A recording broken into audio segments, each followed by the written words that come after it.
Yo, people, welcome back to the YouTube channel. You already know what time it is. It's time for France versus England.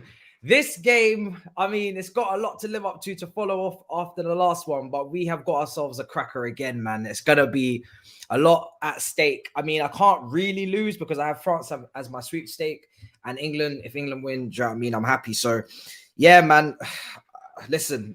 As much as I'm not going to be like your regular English guy who lives and dies by this game, I don't think if England lose, I'm going to be, depressed for the next 2 days. But I would like them to win a World Cup, in my lifetime. That would be something quite special.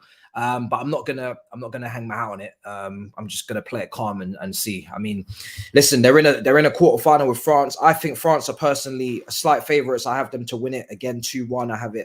I said the same for the last game, though. I said it for the last game. I had Portugal to win 2-1 against Morocco, and maybe I jinxed it, and then ended up being Morocco, who unbelievably kept the clean sheet with all of the issues that they had and still won. So, yeah, man, I mean, I don't know what to expect. I mean, the teams are up on the screen. We're going to go through those now.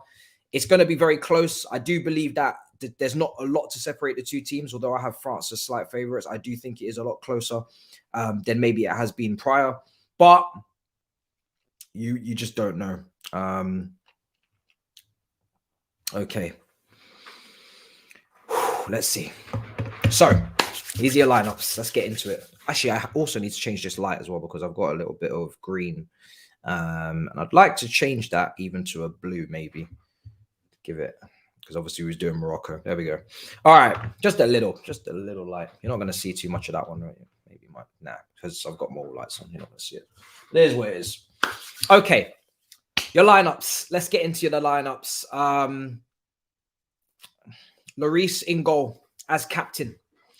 He has been a little bit messy so far in this tournament. I've seen times where he's playing out from the back. I've seen howlers, so I'm not sure about him. But Koundé at right back, Varane, Upamecano, Hernandez, Tchouaméni, Rabiot, Dembele, Griezmann, Mbappe, and Giroud.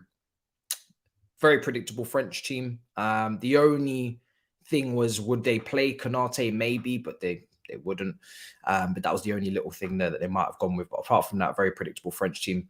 For England, you've got Pickford, you've got Walker, Stones, Maguire, Shaw, Henderson, Rice, Bellingham, Saka, Kane, Foden. So again, same team. With Henderson staying in that team, I think he should. I think he's best equipped to go and help Walker on the right and cover. We saw him do it at Liverpool for Trent. Walker's going to need help, whether people like it or not. I think he's going to need help. Mbappe is a very dangerous player who drops deep, and Henderson will be in those same areas. So I think it's the right idea. Foden has to start after his last performance. He was exceptional. Bellingham has to start after his last performance. It was exceptional. Kane, Rice, these are mainstays in the team.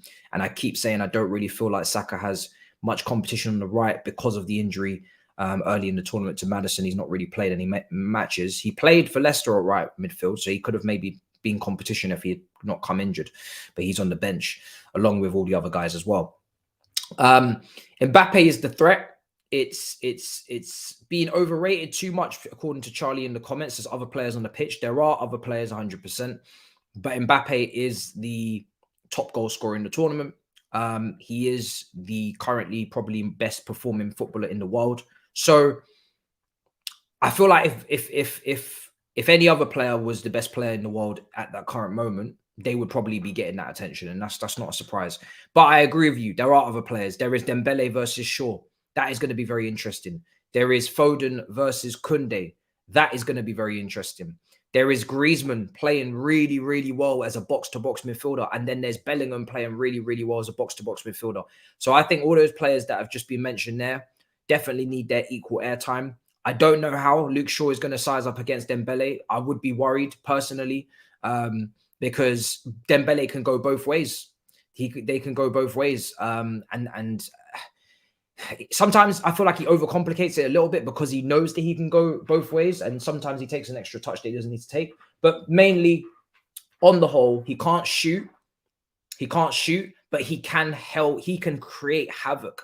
This is probably one of the most creative players on the planet right now in Dembele. He can create havoc. He's a really, really top chance creator. His finishing is not great, but he's a top chance creator. So But then again, at fullback, as well as they are going forward like a Theo Hernandez, defensively, maybe Saka can get at him.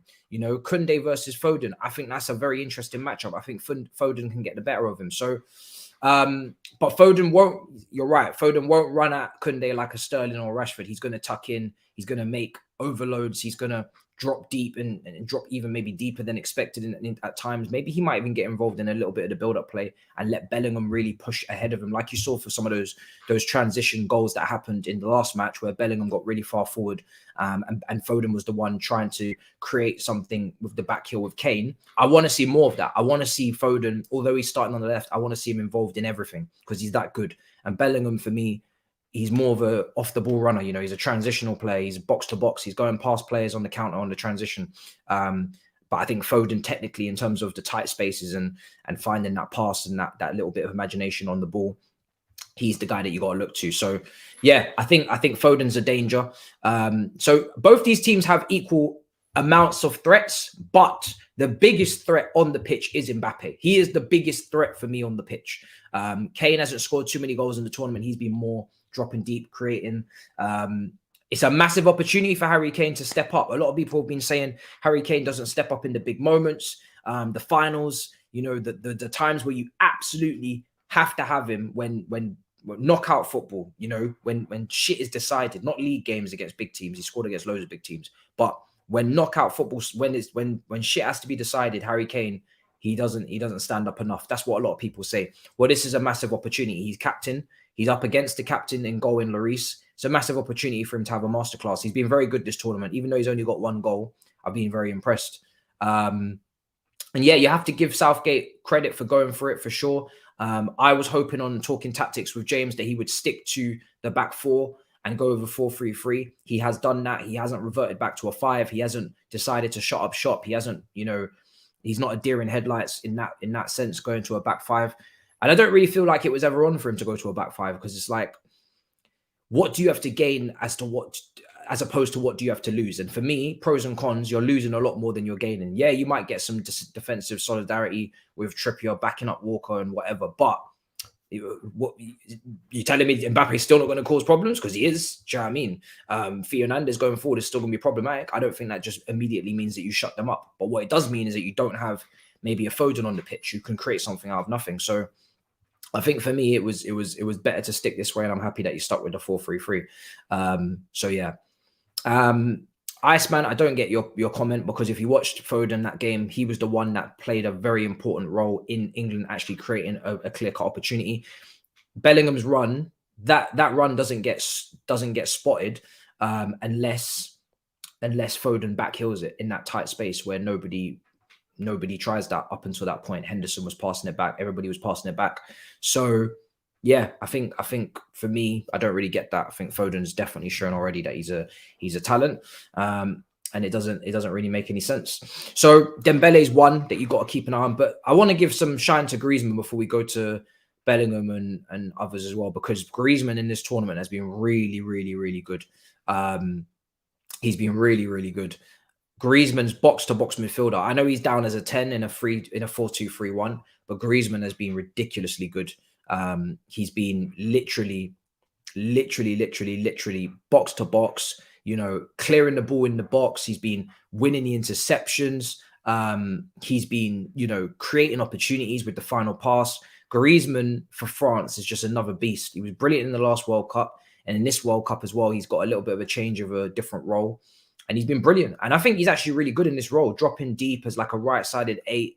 He can cut in on his left foot. He can pass the ball. He's very, very good at passing.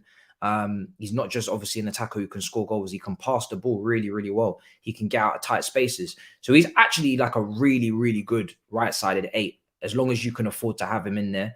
But you'd think that he's actually been defending really well. He's winning his interceptions, like I said. So I don't even think he's even a liability the way he's playing. So I don't know how it's working out at club level. I don't think he's probably going as well as he wanted to after the whole Barcelona move. But at international level, he's doing his thing. And then Bellingham on the other side, Bellingham has been mad. In that last game, breaking free, you know, the guy is literally just... I think if you leave him, and I think France will, I think this is a perfect game for Bellingham. Because if it's not a low block and it's literally just back to back to back, back and forth. And there's transitions and there's counters and there's opportunities for people to, you know, run at people and opportunities to break. Then Bellingham is a very big problem on a break, because the guy's he's a mammoth. He's huge. Do you know what I mean? But he's also got a little bit of elegance in him where he's going to control it and carry it. So, and he's added goals to his game, of course. You know, he's been getting goals at Dortmund, and I think he's got a couple for England as well. I think he's got a goal for England. So, but for me, still things he has to improve on. He wasn't great in the USA game. No one really was. But that was a moment in the game where you saw the limitations with a Mount and a Bellingham, where maybe you did need a Foden in that game, or maybe you did need a Maddison, because the chance creation wasn't there for whatever reason. Let's see. So there's a lot going on here. Do you know what I mean? A lot has been made of Walker. Shaw, like you said, is got to stand up. Maguire has to remain concentrated. I think sometimes when England play this too slow and they don't play with any zip and they don't play with any pace on the pass, a lot of concentration levels start to dip. I've seen it a few times. And then the passing becomes a little bit careless. I think this probably applies to most teams. And they start to give the ball away in stupid areas. That's fine if you're going to do that against Senegal, who are pretty toothless in attack. That's fine if you're going to do that against Iran and they're going to score 2 goals, but you beat them 6. If you do that against France, you're going to be in some serious, serious problems. You can't make individual glaring errors against France on transitions. You can't allow them to get these opportunities. So you have to be careful. I think he should. I mean, him and Giroud it really does look like a good matchup, because Giroud's not quick. I think Harry Maguire struggles the most when he's got up against the players that are the quickest and they're in and around him and they're, you know, but he's got someone to man mark. Not saying that it's going to be an easy day, because Giroud is a really good player, but at least he's right in front of you and he's not going anywhere. Do you know what I mean? He's there. You can see him. He's not going to outrun you. So really for Maguire, that should be bread and butter. If he comes over to that side, obviously Stones is in there as well, but Stones will probably want to keep an eye on how Walker's dealing with Mbappe and see if they can do a double up or whatnot. Let's go through some comments. All I'm saying is check what's happened every time Foden and Mbappe have been on the same pitch. I mean, yeah, I saw their social media post last time these two played. I think, you know, Foden was saying, you know, Mbappe, are you ready? Question mark, da-da-da. So there's been a little bit of something there here and then. They're doing analysis right now on how to defend against Mbappe on ITV, I think, with the front three of Giroud, Dembele and Mbappe.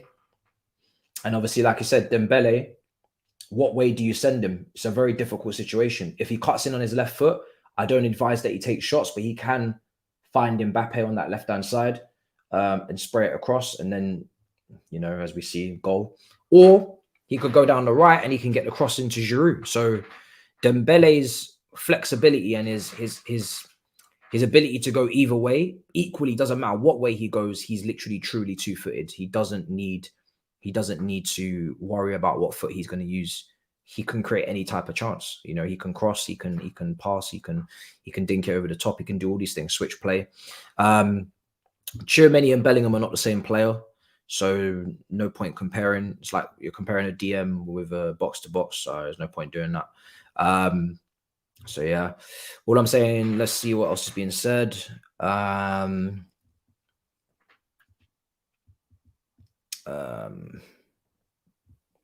They've got a lot of offense. They do.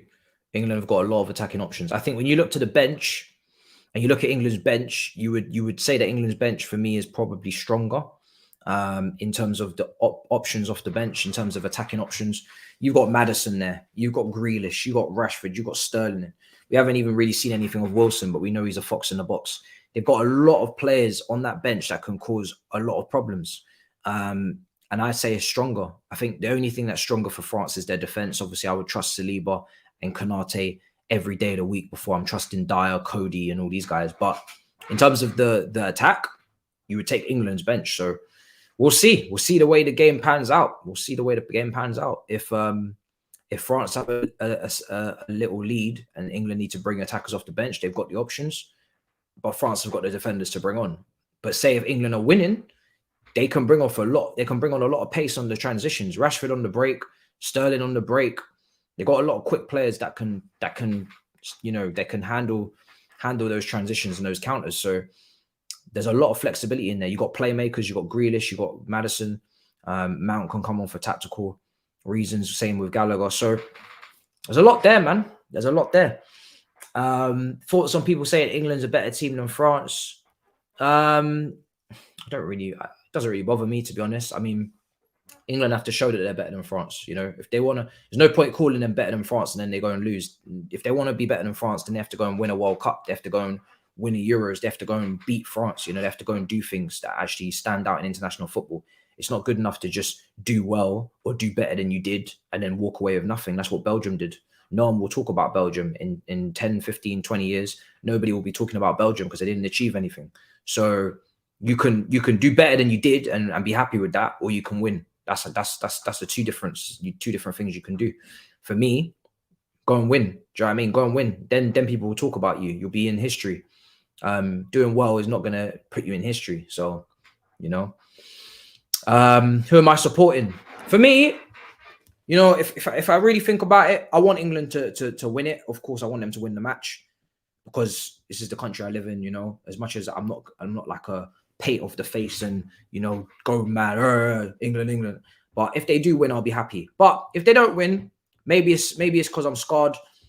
I'm not gonna cry. You know, if they don't win, then it's France at the end of the day. They're a good team. I think this is a very, very evenly matched game. So if they don't win, I'm not gonna be heartbroken. It's not gonna hit me like it hits Chelsea. I'm gonna be like, all right, that's a shame, and then I'll have to move on in it. So I can't really catch it L. I can't really catch it L. You know, I want France on my sweepstake. There's money on the line, and England are England, so I can't really lose. Do you know what I mean? But it's not like Chelsea, though. It's not like Chelsea. If Chelsea lose, it's a different type of emotion. Do you know what I mean? And also, we're still very far away from the final. Like, you still got another semi-final to play after this, and then the final. So maybe if England were to get to the final, you might see me nervous. But it's hard to be nervous for this, for me, because you still got a semi-final after and then the final. So, you know, it's hard to be nervous. You're not there yet. You're not there yet. Especially because if England do come out in the semi-finals, it will be okay. Like, I don't think it's a disappointment, but it's almost not as well a shock, because it's like, yeah, they got a good enough team to get to the semi-finals, but they didn't win. So no surprise. Do you know what I mean? Quarterfinal, if they lose, it's disappointing. But again, they're playing France. They're a very good team. So again, I don't think you can even get too mad. But every time England do play a serious team outside of that Germany team they played in the Euros, they do tend to buckled against Croatia, obviously. So they do need to beat the big teams. Do you know what I mean? They do need to make sure they beat the big teams. It's all good to beat the teams you're expected to beat. But now this is the first opportunity for both these sides in this World Cup to actually beat somebody serious. Because if you look at France's group, it was very, very, very winnable group. Very, very much expected them to do well. Cameroon, Tunisia, you know, you expect them to do the business. Same even against Australia then in the last round. This is the first time France have got a serious test. So let's see what France are really doing. Do you know what I mean? Come on, France. Mbappe's show is incoming. I think Southgate will leave. I think they've said Southgate will leave regardless if he goes out. If he goes out today, if he goes out in the semi-final, you know, even if he wins it, apparently I think he's gonna go. But yeah, listen, if we lose this game, I won't be shocked, I won't be angry, but I would say, listen, it's time to give it to somebody else, because I want to see what a top manager can do with this team. And that's me, my stance. The only thing that will change my mind is him winning it. If he wins the World Cup, then it's like, yo, you won the World Cup, so you can do whatever you want. But if he doesn't win it, then I think most people are going to want to see what a Thomas Tuchel or whatever top manager's been linked. They're going to want to see what they can do with the job. So I think it'll go anyway. I think he's going to go anyway. You know, that's what I've heard, is that regardless, he's going to leave anyway. So we'll see what happens. Henderson drops deeper to show for the ball more often and keeps the ball better than Mount, in my opinion. Mount got his uses off the ball, but when England's on the ball, he's a liability. I personally feel like that's down to the way he's being used, in terms of, I believe that managers feel like he has to do this job that they're telling him to do. He has to be the presser. He has to be off the ball. I think if he actually was given the license to drop deep and was doing it often for club and country and was used to doing it, I think he would be very good at doing it. I do believe he can do that job that you're saying that Henderson is doing. But because he's never doing it, he's always doing the pressing from the front, off the ball, high up the pitch, all this strippiness. Because he keeps doing it, then people think he can't do the other thing. So that's how I think it is. But because I don't know who you support, but because you obviously you don't Mason Mount, you know what I mean? You probably don't support Chelsea, so you're like, who cares? What I'm watching doesn't look like you can do it, so you can't do it. And that's exactly how I would be as well. If you ain't seen it, then why would you believe he can do it?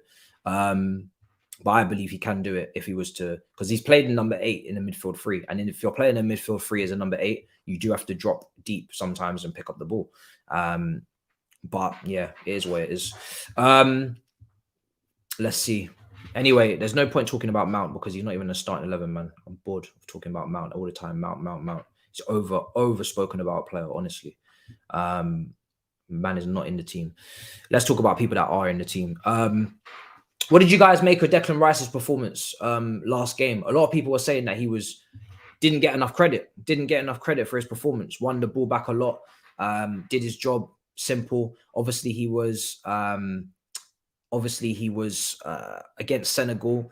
And again, it's difficult with England on that Senegal game because Senegal really going forward didn't have anything.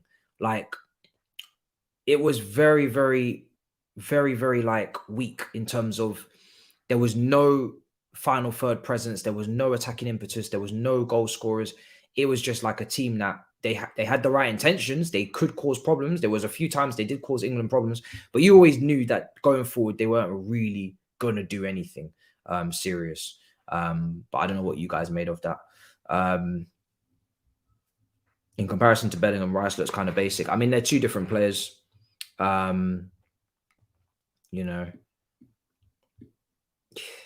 I don't compare DMs to box midfielders because DMs are meant to do a job, and if they can do more than that, then cool. Like if you're going to do a Casemiro and you're going to pass on another level and you're going to spray it and you're going to, you know, even score a few goals, then that's just extracurricular activities. But a DM's primary role is to win the ball back, give it, and set tempo and be taking it in the tight areas of the centre backs, etc., and win the ball and contest aerially. If you can do all of that, then you're doing your job. That's how I see it. If you can do after that, if you're doing more, then obviously then brilliant.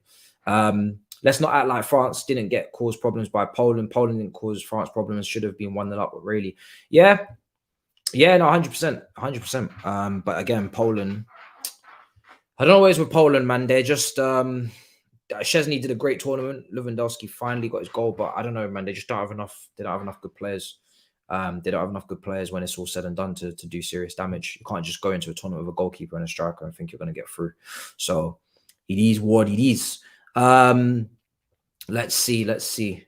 Yeah, 100% extracurricular activities. But everybody wants their players to be able to do extracurricular activities. So let's see. Yeah, Kane is obviously a creator as well in the team. Bro, I feel like a lot of pressure is being put on Walker, and I don't even know if it's even fair because Walker has not played any football this season. You know, Walker has not played a lot of football at all. So it's very difficult for me to put all of this pressure on Kyle Walker when he's played this is his second match in months. He played against Senegal. He didn't play any of the group stages. He didn't play for Manchester City. Arguably, you could say he was quite fortunate to make the squad because he didn't play. Same with Phillips, but he came anyway. He might be rusty again. So if Walker doesn't, this is the one thing I don't want people to do. If Walker does not perform like he said he would in the presser and all that, he did speak a lot. He did put the pressure on himself. You're right. So that's where people are going to have to, you know, they're probably not going to give a shit. He was the one talking in the media. I'm going to take those words away from him and I'm going to say, listen, mate, you're playing against the best player in the world right now, and you are, you know, you haven't played much football. So if you are a bit rusty, I'm not going to be surprised. If you are struggling at times, I'm not going to be surprised. But he did put that pressure on himself. So you guys are right. He said a lot of madness. I think he said we're not going to roll out the red carpet. He said a lot. Done a lot of talk. So he does need to show it. But I'm not putting him under that pressure because I wouldn't be surprised if he wasn't the Kyle Walker of old who would relish the wrapping up challenge of Mbappe's pace. You can't defend someone who talks himself. It's true. It's do or die. Yeah, see, look, he said a lot, man. Oh, Jesus, said a lot, man. Do or die. Worried about Walker. I can't lie. Said Maximum ripped him to shreds at the start of the season. and he's been up, and now he's up against Mbappe. Mad. Yeah, let's see, man. Do or die. I mean, it is a do or die situation. And England are under a little bit of pressure from others, not from me. I'm not putting England under any pressure because I'm not expecting nothing. That's the thing. If you don't go into it with mad expectations, then there's no pressure. I'm pretty calm. I'm not stressed about this one. I'm probably more stressed about Morocco than I was about this. My prediction was France to win it 2-1. But if England are winning say England are winning 1-0 with 10 minutes to go, then I might start to feel some stress. But I'm just gonna see how this one pans out. I'm looking forward to seeing the matchups, man. There's been a lot of talk, too much talking on this match. I want to see what it transpires into. Is it going to be an entertaining game? Is it going to be end to end? Is it going to be boring? Is it going to be tactical? Is it going to be 0-0? Are we going to get goals? Are the stars going to stand up? Are there going to be some unsung heroes? Are there going to be individual mistakes? Is the pressure going to get to some of these players? You know, is the pressure going to get to them?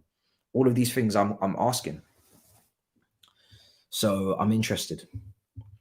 No, I don't think Ronaldo was fake crying, man. Bro, why would you fake cry? What does Ronaldo have to get out of that? Do you know what I mean? There's literally no reason for him to be fake crying. At the end of the day, man's country just lost the World Cup, and he knows he will never win the World Cup. That's why I didn't take any pleasure out of him crying or losing, because you have to remember, Ronaldo will never get an opportunity to win the World Cup as a player. And I don't think he's going to be a manager. So Ronaldo is never going to win a World Cup. That's a very big statement. And I've said it already earlier this week. A lot of GOATs' lives are on the line. A lot of GOATs' legacies are on the line, you know, this week. And I said some GOAT is going home and somebody's going home. There will be tears. Literally, I said all of this on the Big Six. And I think it was Messi I predicted it for. But, you know, somebody, at least, you know, it was half correct.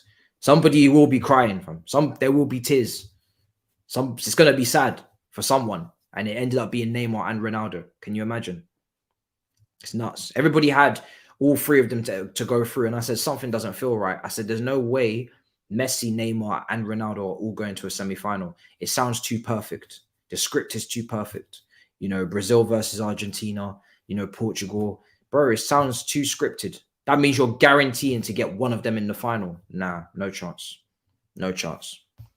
Not going to happen. It's what everybody wants to happen. It's not going to happen. I said there will be tears. I said there will be tears, and the tears have been shed. I don't know if Neymar cried, but Ronaldo cried, and I'm not surprised. Like I said, it's a very big deal for him to not. He's never going to win a World Cup. Like, that is nuts. You know, when you've worked as hard as he has, take out the last couple of months and all the madness. When you've worked as hard as he has for the career that he has, and he's been, you know, unbelievable, you know, top 2 footballer. Some years he's been the best player in the world. Some years he's been second to Messi.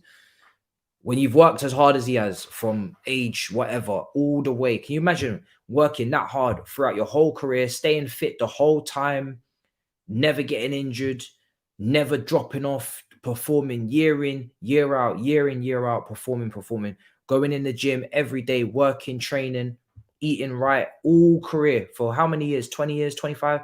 Bro, eating correctly. You put that much work in and you're not leaving with a World Cup. He's got everything else, but you're not leaving with the biggest trophy in the sport, which is World Cup. No Ballon d'Or, no Euros, no Champions League, nothing equals the World Cup. The World Cup is the biggest trophy in this sport. And you, after being one of the best players to ever kick off football, aren't winning that. It's got to suck. So I don't take any pleasure out of it because, you know, for me, I feel like as much as I've criticized Ronaldo and I wouldn't take him at Chelsea, and I've made that very clear, one thing I won't do is do revisionism on his career. He has been ridiculous. And if this was Ronaldo in his prime, I'd be taking him tomorrow, obviously. Everybody would. But you can't discredit his career. His career has been ridiculous, you know.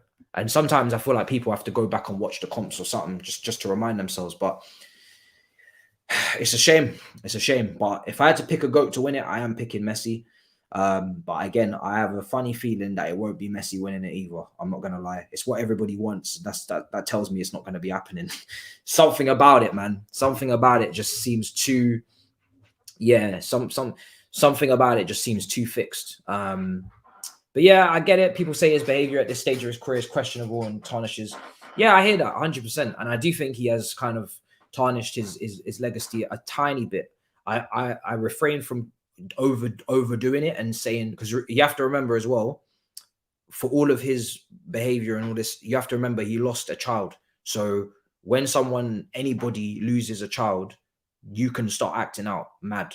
So, you know, he's lost a child. So for me, you kind of have to not bypass the behavior and say, oh, it's acceptable. Of course not. But you have to understand that losing a child can make you do mad things. So he might not all be there. You know, he might be a little bit off a little bit. I'm not saying he's gone off, he's gone mad, but a couple percentages might have dropped. He might not be completely there all the time. So for me, it's a little taint. It's a little taint, but I think once he retires and he's gone for 2-3 years, I think nobody will really remember. You know, no one really cared too much about this last couple of months. You know, no one will really care too much. I think right now we care because it's happening in the moment. But I think after a couple of years, we'll be like, nah, it was only a few months. It is what it is. You know, he's been basically a perfect footballer for 15, 20 years. You know, when it's all said and done, you can give him 6 months. You can give him 6 months. Yeah, so it is what it is. And when you understand what he's like and his character and how he got to the top, it's not really surprising that he's been acting like this in terms of not taking it well. You know, he's not really a surprise. So yeah, I think for me, I'm like, I've criticized him enough, and I've also made it very clear that I don't want him at Chelsea enough. That's what it really spiraled from, is me not wanting him at Chelsea. I was very passionate about not wanting him at Chelsea. Now that we're not getting him, and I know that we're not getting him, I'm pretty chill now because I know he's not going to affect my club. So yeah, I'm looking forward. I'm looking forward to this match. We are how many minutes? We are just 22 minutes away. 22 minutes away. The Saudi contract, though, yeah, I mean, for me, I would have preferred him to go to Sporting Lisbon, but if the maths is not mathing, then he's going to go Saudi, innit? Doesn't really matter at this point, you know. Doesn't really matter, man. I would have preferred him to go full circle and go Sporting Lisbon. It would have been great if he went Sporting Lisbon, because I think it would have been better on the CV. It would have looked good just to go back to your home club and whatnot. But listen, if he ends up going Saudi, he goes Saudi. I actually don't think it doesn't really look as great for him to go off the grid so much. It would be good for him to stay in the European leagues, not top 5 maybe, but even in the European leagues, just so he has a little chance of still being in European competition. But listen, he's old, isn't it? So it doesn't really matter, to be honest. He's old. Man is old, fam. Man is old. Okay, so let me see. Let me move this. Yeah, man's old, isn't it? So it is what it is. Yeah, they don't want him. They don't want him. Yeah. So it is what it is. And fam, if Sporting don't want him, do you see how angry I was getting about Chelsea fans wanting him? Fam, Sporting don't even want him. Do you see what I'm saying? So it's like no one could ever tell me that we should be getting him if Sporting don't even want him. It just doesn't make sense. Standards have to rise, fam. The standards have to rise. Right, let's see. I want to check out. Hold on a second. Big up everybody that was on the last one. Almost at 34,000 subscribers. Let me see if I can find something. Find a little stat here. Perfect. Let's see. Big game for Deschamps. Big game for Southgate. Here's Bellingham. So the way I see this game going and where this match for me is won and lost is actually in between the lines of the both teams, because I think mainly so though I do worry for France how they're going to deal with Harry Kane, because I don't think Varane and Upamecano are ready for this. Like Harry Kane has been playing really, really well.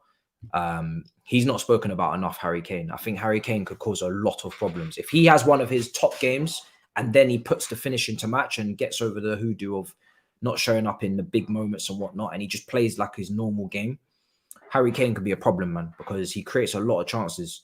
Him and Giroud have like a similar type of influence on the team and is a positive influence. Obviously, Kane, for me, drops a lot deeper than Giroud. You'll see sometimes Kane in midfield and a whole heap of madness. For me, sometimes he drops too deep, where Giroud doesn't really drop that deep. He kind of just stays up there and everything plays off of him. But both of these two players, Kane and Giroud, no pace, but yeah, they are very, very important to these teams. Extremely important. Let's see what else is being said. Let's get your predictions in now. I want to get the predictions in. I want to see what you guys are thinking. France, England, let me know. 2-1 France, 2-1 England, whatever. Let me know your predictions. Let's see what you guys are telling me. I don't know what is going on with these Man United and Arsenal fans arguing Bergwijn has more talent than Saka. That's just a damn right lie. That's just a damn right lie. That is no need for that. That's just a lie. That's a bold-faced lie. Oh my goodness. Honestly, what is going on? So yeah, let's get this. Subscriptions. Let me get a live here. Okay. So let's get your predictions in. Let's see what you guys are telling me. I'm intrigued. It's going to be a mad one. It's a big, big game. It's a very, very big game. This is Mbappe versus Premier League All-Stars. Can you help me with a combined fantasy team for this game? I can. I think the chat can help you too. A lot of people are saying 2-1 France, 3-2 England, 1-0 England. Let's definitely do that, Alex. We'll definitely do the combined fantasy team. Let me just get the rest of the predictions. 2-1. Okay. I don't even know. Let's do that. Combined France-England team. I feel like that's actually a very good team and a very like even team. So in goal, let's do it based on this tournament. Let's do it based on this tournament. France versus England, goalkeeper. Let's start with the goalkeeper. For me, I'm going to side with Pickford because I've seen a lot of madness from Lloris. I've seen a lot of stray passes. I've seen a lot of wild behavior on the football, and I'm not impressed. And I think if they're playing out from the back and you press Lloris, I think you can get change and you can get a mistake and you might even get a goal. So I'm going Pickford for the goalkeeper. And I'm not even like some Pickford stan. I actually thought Ramsdale, if we're going off the two goalkeepers in terms of the all-round game, I think Ramsdale could have had a shout, but Pickford's been doing his thing. Right back, Koundé versus Walker. We're going to stick with the 4-3-3. Koundé versus Walker. Let me know what you're saying in the comments. I think for me, purely because Walker's not really played much football, I think you have to go Koundé. You have to go Jules Koundé, no? Because Walker's only played one match. But then if you're going off who do you think is the better right back, some of you are going to say Walker, right? It's tough, man, because one's not played much football and the other one has little moments. He has something he has things in his game. People are saying all day, he's too goofy. All right, we're going with Walker because it seems like the majority have gone with Walker. He's a natural right back. Yeah, and Koundé's not really a right back, to be fair. Koundé is a centre back. He's too goofy. All right, so we go Walker. So that's 2-0 to England. So we got Walker and Pickford in this team. So let's go to right side centre back. Raphael Varane versus John Stones. Or you can extend it to the bench if you want. And you could throw in Konate because Konate has played some games for France, but he hasn't played a lot of the games. So if we're basing it on this tournament, you're probably going between Varane and Stones. Let's see what you guys are saying. Stones has had a great tournament, you know. Stones has had a great tournament. He really has. I'm slightly siding towards Stones. I think Stones has been really, really good. He's been passing the ball in between the lines for England. Very progressive passer. Very important. Very, very important. I started to worry about England's chances when I heard that he was injured. He came off injured for Eric Dyer. I said, if Eric Dyer is playing in this team, then I'm going France all day long. But now Stones is back, I'm a little bit more confident. You put Stones left side. Okay, I hear that. So let's do the partnership, Varane and Stones. Yeah. Upamecano has been very good this tournament, though, hasn't he, on the ball? I like that though, Varane and Stones. They're probably two of the similar type player, though. Very calm individuals, kind of like sit off a little bit. Is that even a balanced partnership? I don't know. But Stones and Varane. Okay. Is that the overall deciding vote? Yeah, we're going Stones and Varane together at centre back. Yeah, they both read it well. I don't know if they're do you know when you need that dirty centre back, like that dirt centre back, the guy who's gonna literally just put his body on the line and just block and do all of the nasty stuff. I don't know if we have any of that in the team with those two, but it is what it is. Okay, so we're gonna go Varane and Stones, and then left back. Left back for me, I'm going Theo Hernandez. I think he's top 5 in the world, alongside Nuno Mendes, alongside Cancelo, even though defensively he's a bit mad, but he's just too good on the ball to leave out. Robertson as well at Liverpool, and maybe Mendy at Real Madrid. I don't know. So yeah, we're going Theo. That's easy. We're definitely going Theo Hernandez. So we come into the midfield now, and we're going to go 4-3-3. So we need one holding midfielder. So that's between Tchouaméni and Rice. I'm going with Tchouaméni personally. So Tchouaméni comes in. So at the moment, for me personally, it's Pickford. Then you guys are going, because we've got Pickford, Walker, Stones, Varane, Theo Hernandez. Then Tchouaméni for me over Rice. And then it's between Henderson and Rabiot, because Henderson and Rabiot are kind of like the partners in the because I know a lot of you want to leave out both, right? Yeah. Do you guys want to leave out both and you want to go Bellingham and Griezmann? You can do that, but is it really realistic? Is it balanced? I don't know. Is it really balanced? I think you've got to, for the sake of it being realistic, I think you've got to bring one of Henderson and Rabiot, because they've had good tournaments, so you have to respect it. And then you got to do one of Bellingham and Griezmann, because I don't think Bellingham and Griezmann play the way they play if they don't have someone defensively more sound to drop in the double pivot if need be and give them the freedom. So I think I'm going to go. No, they're not having it. These lot are not having it. They're like, no, we're not having it. No, not having it. No. Henderson. A lot of people are saying Henderson.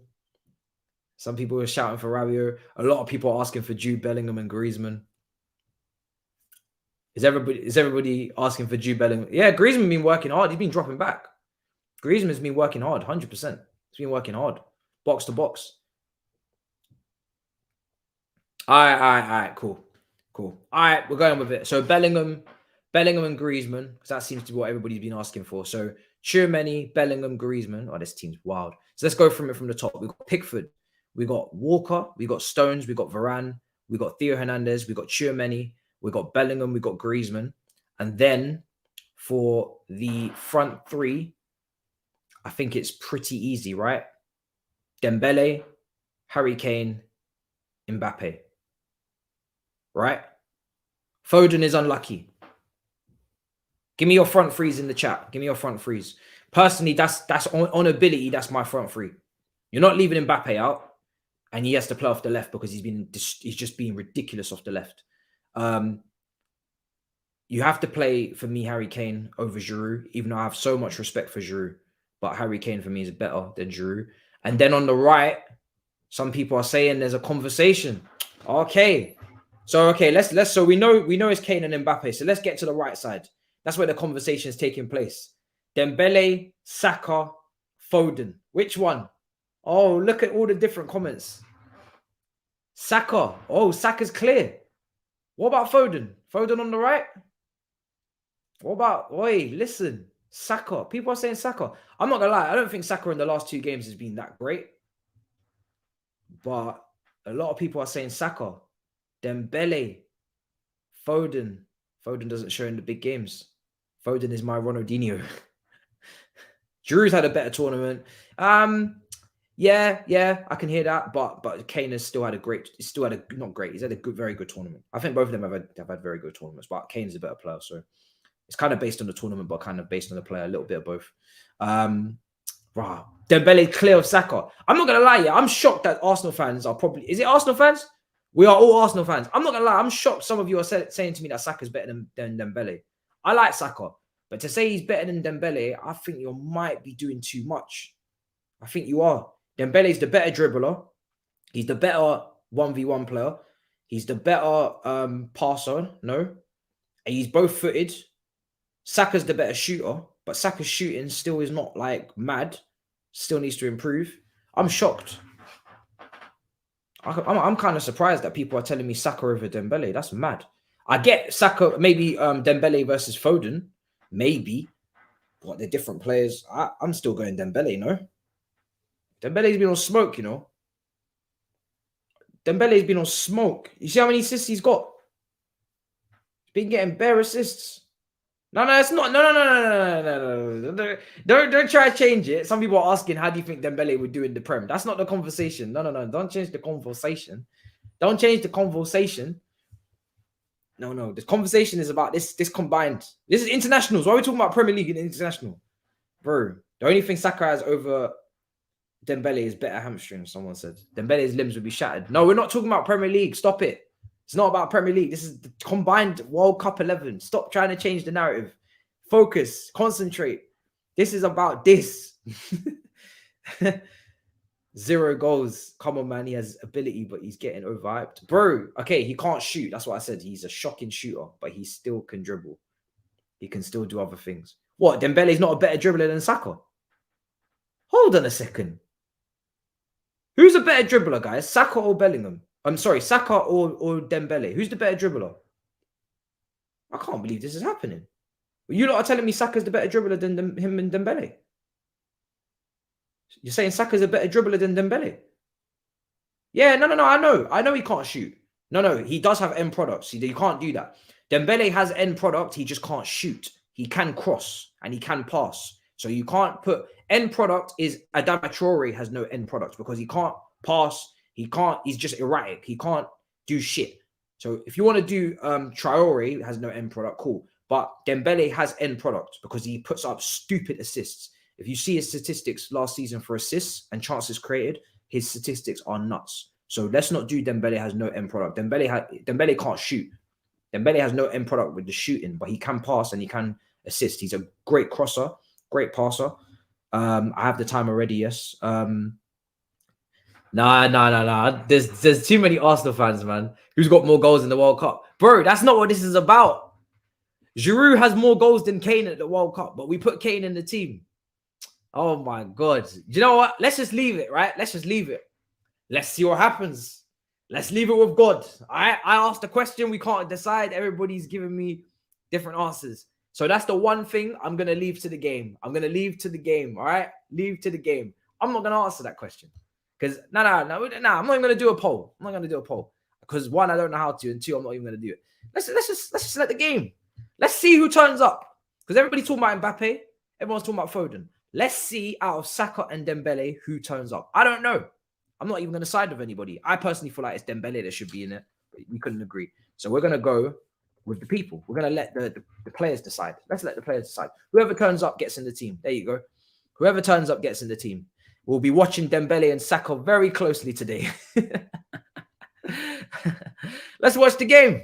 Let the game be the game, guys. The game's the game. Let's see. The game is the game. There's only one way to solve this, right? Whoever stands up today. Simple. There's one way to solve this argument, and it's on the football pitch. There you go. Perfect. We'll leave it to them. Nah, because I know if I do a poll, it's just going to get swamped by Arsenal fans. So I'm not bothering with the poll. And I don't even know how to do a poll anyway on it. I don't even know. Let's let it be decided by the people themselves. The players are walking out. France, really, really nice. Gold and dark blue. I do love the color combination. So yeah, I do like that a lot.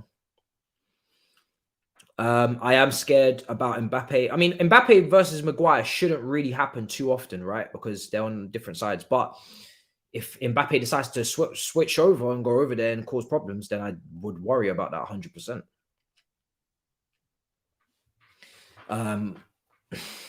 Let's see. So it's a big game, guys, huh? It's a big game. I'm supporting England just a little bit because I have France for sweepstake. That's why it's really difficult, because I want the money. I'm not gonna lie, I want the money. So I have France sweepstake on Big Six, and I have Croatia. Croatia are through. I'd like France to be there too. So it's tough for me. But I'm gonna slightly give England a little nudge, just a smidge. But I can't really lose. I just want to see a great game. I want to see drama. I want to see the big stars stand up. I want to see good football. And whatever happens, happens. I'm not really going to be too bothered either way. If England lose, I'm not going to be crying. You know, I'm going to be pretty all right. I'm just like, it's going to suck, but I'll get over it. If France lose, they lose. I don't really mind. Shame for the sweepstake, but it is what it is. So I can't really lose. I'm in a good position. I didn't overhype England or say that England are going to win it and do a whole madness. So I'm pretty good. I think France will take it 2-1, but I've jinxed a lot of teams. So we'll see what happens, man. See what happens. Because it's the quarterfinal, I feel very at ease. Do you know what I mean? If England were playing in the final, then I would be nervous. I'm not gonna lie. If England were in a World Cup final and they were up against France, then it wouldn't be a little bit. I would be all England all the way. Don't give a shit about France. France are the enemy, they're the op. But because it's the quarterfinal, like it's the same with like I just don't have the nerves, because it's like we're still not near the final yet. So I'm pretty calm, you know. It's not a madness yet. If it was the final, it would be a different Matisse. I'd be stressed. Because I do want to party. I do want to party at the end of this World Cup. My only options for party is Morocco in Edgware Road and Oxford Circus and Piccadilly Circus, which is where I'm going after this stream. And England, obviously England. If it's England, then it's going to be mad. I want to party, man. Bro, I'll be shamelessly England, bro. If England win the World Cup, I'll be on the streets. You'll see me. I'll be so shameless, bro. I'll be like, yeah, I backed them the whole time. I knew they were gonna win it. Oh, England, bro. I'll be doing a madness, bro, because I'm just here for the vibes. Same if Morocco win it, I'm Moroccan, fam. Glory hunting is a thing in international football. If Morocco win it, I'm on the streets, bro. I'm telling you, if Morocco win the World Cup, I'm gone to the streets. It's mad. I'm telling you, I'm gone to the streets, man. I'll be partying like you'll think I'm Moroccan the way I'm going off. I'll be so happy for them. Yeah, it will be mad. And if England win it, I will actually be really happy for like Saka after everything that happened in the Euros. You know, obviously Mason's there, Sterling's there. Kane finally gets a trophy. That'd be nice for him. I'll be happy for them, man. It'd be nice for them. France is the one team that actually don't need this. They've already won it last time. They're the one nation that don't need this World Cup. They won the last one, and give it to someone else. If they go back to back, if Mbappe goes back to back, it's nuts. You know, it's really nuts. Griezmann, 2 World Cups. Can you imagine Griezmann, 2 World Cups? Didn't get a lot of club career wise. Could have got more. But he got a league, and you know, if he gets back to back World Cups, man, it's mad. It's insane. Varane, Kante and Pogba are missing out. It's sad because if France win it, Pogba missed out, Kante missed out, Nkunku missed out, Benzema missed out. Bro, a lot of players missed out. I don't know if they're going to... I think Benzema might get a medal because he was in the squad, but then he was injured. I don't know how it works. I think all 25 men in the squad will get a medal. So I think Benzema actually might still sneak one, but it's not really going to mean much because he didn't do anything. So, yeah, it's long. Bro, if Lloris has 2 World Cups, you're right. We won't hear the end of it from Thabz. Oh, my God. The propaganda will be at all-time high.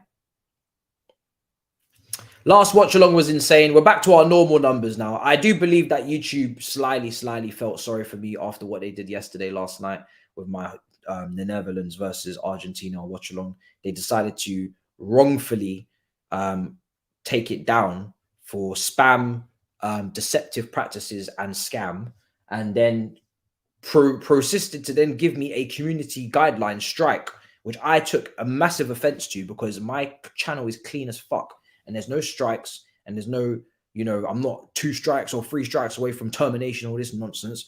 And I took that to heart. I was like, fam, take that strike off my channel. So I appealed it and the stream's back up. And I think because they felt bad that they took my stream down, they pushed me in the algorithm and they gave me my all-time most watched watch along ever on the channel. But we're back to normal now. It is what it is. It is what it is. So yeah, I think YouTube felt bad. But can you imagine if they just pushed us in the algorithm all the time?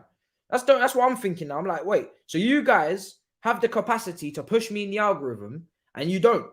Is that what I'm hearing? Shit, I wasn't ready with the timer. That's hilarious. After all that, man told me, yo, you ready? Yeah? Yeah, I'm ready. Man's not ready. After all that, you man could have been pushing me this whole time in the algorithm, shooting my channel up to the stars, and you man are not doing it.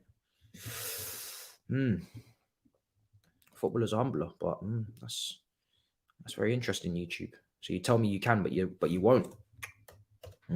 Interesting. You can, but you won't. So you have the capacity to do that to me every watch along, and you choose not to. Interesting. All right. No. Nobody reported my channel. I don't think it's YouTube that did that. They fucked up. It wasn't anybody else. No one reported me. It was YouTube that decided that they did that. Like, I think they did it. I think it was them. They just made a mistake. Walker's out for blood already. 1 minute in. That's where I'm at. Let me see if I can get the most up to date. Okay, that one's a little bit ahead. I'm gonna try and find the fastest one. Yeah, okay, that's the slowest. So we're going with that one. Yeah, about 10 seconds, 12 seconds.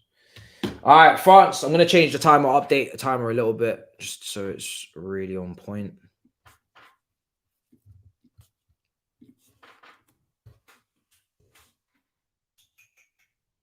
Time updated. England versus France. Where's Ambla?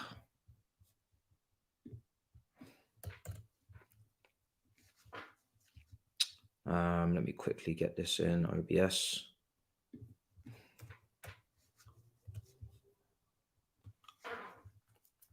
France in possession. Down the left-hand side. Play. Oh, lovely. Oh, good 1-2. Good 1-2. There's a time updated. A little bit ahead. It's a good 1-2. Hey, Walker's been sent already. It's been sent packing already, you know. Hey, Lord Jesus.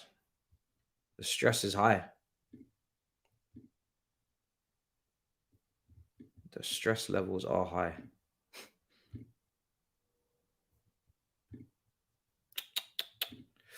$100 likes. Big up everybody inside. 3 minutes in. Harry Kane.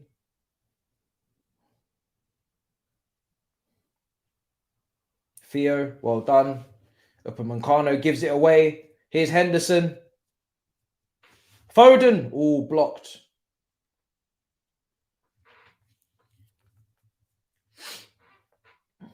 Foden. I don't think us losing the Euros has done any better for my trauma as well with England. You know, we got to the Euros final, we got to penalties, and I thought, wow, this England team is finally about to deliver. I might believe again. And then they go and fuck it up. That doesn't help with your trauma. You know what I'm saying? That doesn't help.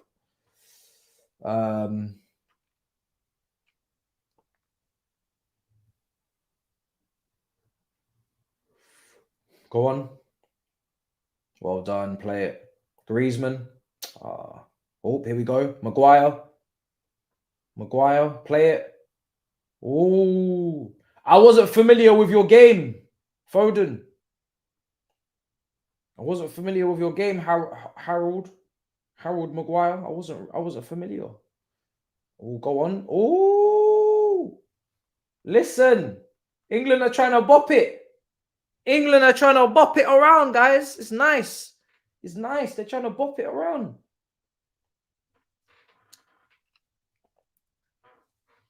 But listen, as long as they protect the ball, it's good. But be careful with them transitions because one of the very fastest players is on the counter, and that worries me. But it's good football. Luke Shaw taking this corner, the goal scorer against Italy in the Euros final against it, the Euros final. I think he was the one to score. Trippier scored against Croatia. Fullbacks love to get involved in the big goals. 5 minutes in, let's see if England have got something for France. Let's see if they got something. Leaving here with something. Ball into the box. Headed away. Headed away. Here's Henderson. Offside. We're leaving here with something, guys. I'm leaving it with something. Whoever wins, I'm leaving it with something. So, because my sweepstick is looking good.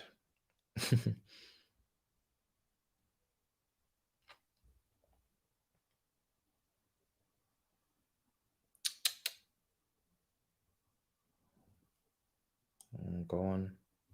Swing it out. Header. Oh, he's up with the header. Arnold. Harry Maguire. Yeah, man, they're whipping it up nicely. Trying to whip up some Bate. Some good close control, man. 6 minutes in. Foden just gives that little bit of class. He gives that little bit of sorcery on the left-hand side. I like it. It's needed.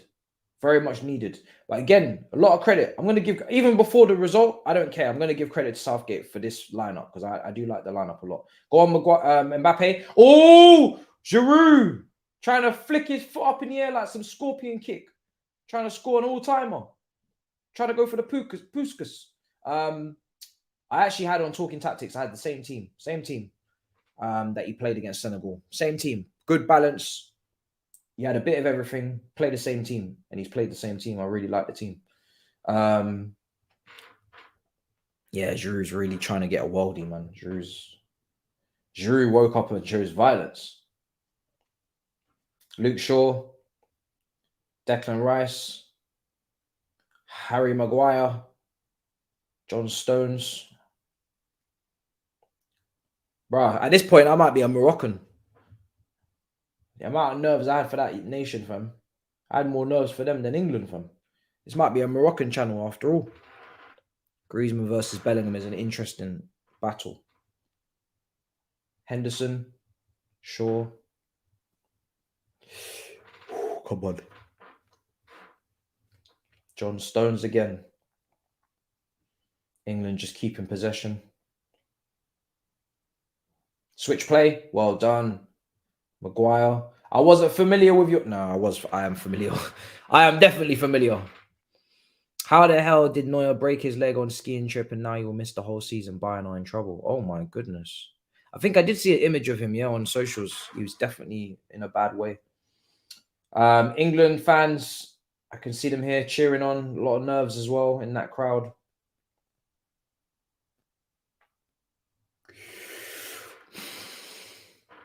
I want to see Mbappe, man. I'm trying to see him back more. I want to see what he's on. 8 minutes in, Hugo Lloris clears. Up to Giroud. Headed away. Should have took that down. Griezmann. Oh. France on the ball. France on the ball. Here they come stepping in to midfield. Here's Dembele. Now Griezmann. Into Dembele. Ball into the box. Giroud. Ooh. Cleared away. Good ball. See? That's Dembele, you know. You know what, yeah? 1-0. 1-0 to Dembele versus Saka. 1-0. 1-0, guys. Goal. 1-0, guys. Dembele's taking the lead against Saka. Dembele, another pass completed. Here's Griezmann. Corner. 1-0 to Dembele. Listen, I haven't seen Saka yet. 1-0 to Dembele, guys. I'm sorry. I'm counting this shit up. Is Saka even on the pitch? It's 1-0 for that conversation and debate. I hope the Arsenal fans haven't pissed off, bro. I'm writing it down. Yeah, where's my notepad? Hold on a second. Let me get my notepad. I'm literally just going to have only Dembele and Saka notes on this notepad. Because I need to, because the way that man them tried to make this a conversation, I said Dembele in the front three. So I know who I'm riding with. Even though I actually like Saka a lot. I'm on Dembele for this one. Dembele, 1-0. 1-0. 1-0. Nah, because this mini battle comes. Before the game kicked off, we were doing combined 11, and the only position we couldn't decide on was Dembele versus Saka for right wing. I don't know why, but everybody was giving me Saka, so bare people were saying Saka, so I'm just gonna write this shit down. 1-0, fam. I'm sorry. Yeah. Saka has not done anything yet, but I think Saka's been a bit quiet in the last couple of matches, to be honest. Here's Shaw. Like, he was quiet up until the goal he scored against was it Senegal? Griezmann. Go on, Griezmann. Dembele again. Ball in. Giroud. Ooh, 2-0 Dembele. 2-0. 2-0 Dembele. Chance created again. 2-0. Big chance created. 2-0. Griezmann out to Dembele. Right foot. Cross. Right on Giroud's head. Unlucky. 2-0. 2-0. Wait, what do you mean England? Did he create the first chance? I didn't see that. I didn't see that. Which you need to explain that to me. Explain it. Explain how he created the chance. England had a chance? When did England have a chance? I'm trying to remember. I'm not trying to rub anybody out. I don't actually remember what you're talking about. Did Saka, guys, in the chat, did Saka create a chance? He didn't create, man. You're lying, man. Stop it. Stop lying, man. He didn't do anything. Bro, actually, do you know I can just go on SofaScore and check, so don't even lie. Let me check the SofaScore. Let me see how many touches he's had. You're saying he's created. I want to know how many touches he's had. England in possession. England in possession. France, England. Commentary lineup. Saka. Saka has had 2 touches. 1 accurate pass, 1 ground duel made. No key passes. Nothing. Yeah, stop lying.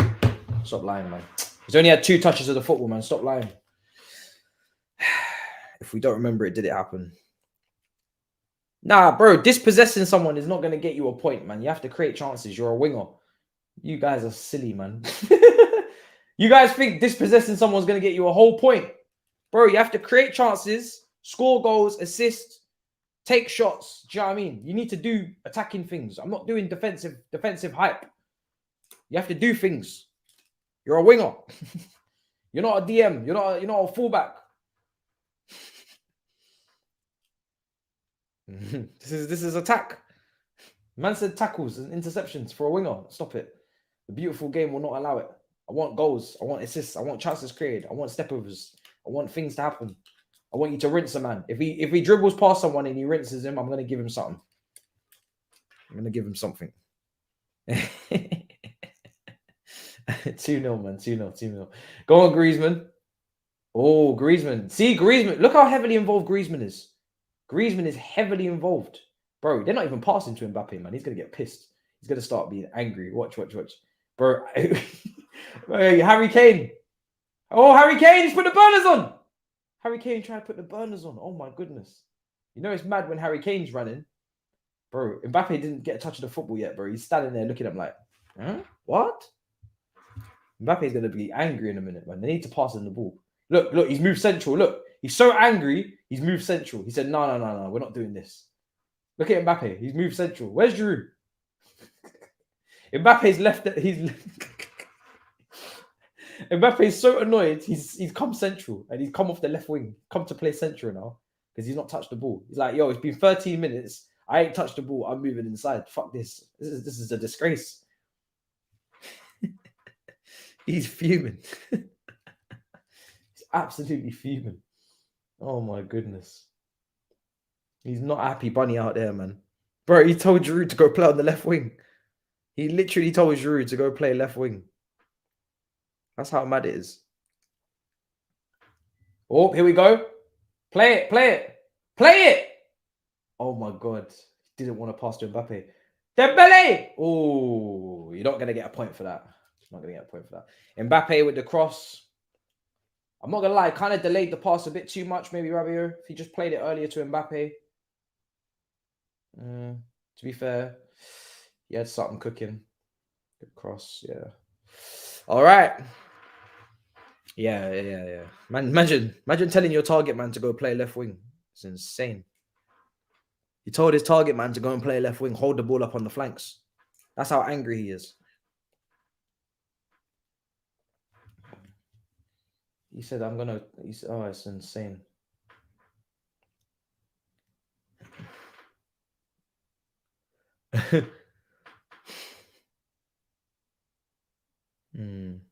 Saka made Mbappe overplay that cross. Oh my God.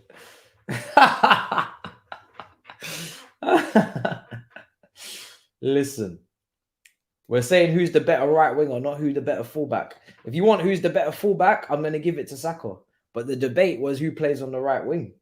And my right winger needs to score goals, create chances, take on players, and assist.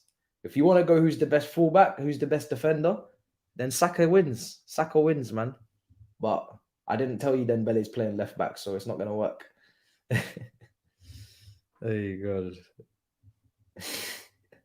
Somebody, Asthma Pump said someone said come outside or stick to spelling. Here's Walker. Here's Saka. Go on, Saka. Oh, free kick. No, he's not going to give the free kick. He's not going to give it. France are coming forward with Mbappe. Mbappe. Ooh. Mbappe. Woo. Mbappe. Dembele. Oh, what's going on? What are they planning? Griezmann? What are they cooking? Tchouameni? Oh, Tchouameni! I told you he's better than Declan Rice. He was in the combined 11. Tchouameni, my DM. Tchouameni, I told you. This brother is a baller. Tchouameni, my DM. Oh my goodness. I'm have to tweet that. My defensive midfielder. Oh, I need this, brother. I told you. My defensive midfielder. I told you about this youth. Oh my goodness. What a goal from Tchouameni. Oh shit. We got Saul Niguez over Tchouameni. Oh my goodness. I will never get over it. I don't give a shit what happens in the rest of my life. I will never get over it. Saul Niguez over Tchouameni, this stupid club. Great. Look at this. Take a touch. Bang. Oh, it's beautiful. It's wonderful. It's bellissimo. It's everything. Oh, Tchouameni. Bro, he's not leaving Real Madrid, man. We're finished. Today, I feel French. Says Asthma Pump. Oh, my goodness. Bellingham sleeping on the defense. Well, that's why you have Henderson there, innit? That's what I said. You have to have Henderson in there or something. Rotted. 17 minutes in, France take the lead. Pickford better than Lloris. We have to have a conversation. No. I'm not going to lie. Lloris is still dead. I'm not giving Lloris any credit. Ramsdale would have saved that. That's what people are saying. Oh, my God. Oh, Lord. Man, are saying Ramsdale would have saved that. See? Hindsight tax, man. Hindsight tax. 1-0 to France. 1-0 to France. But you see, like, if that was Chelsea, I'd be throwing chairs. I'd be actually dashing chairs. But because when it's England, like, I want them to win, but I'm already broken. Do you know what I mean? I'm already scarred. So it's like, I'm just here to enjoy my football, man. I'm just here to enjoy my football. Here's Saka. Oh, Saka. You know what, yeah? I'm gonna give him a point. I'm gonna give him a point for that. I'm gonna give Saka a point for that. Yeah. I'm gonna give Saka a point for that. Yeah, he's done something now. He's dribbling. He's winning. Yeah, winning a free kick for me. I rate it. Yeah, I'm giving Saka a point. Saka's got a point back. 2-1. Yeah, I'm gonna give Saka a point. Yeah. One for Saka.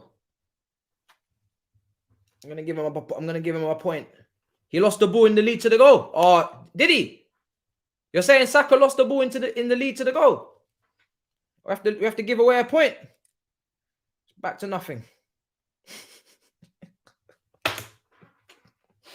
He's on 0 now. I didn't realize.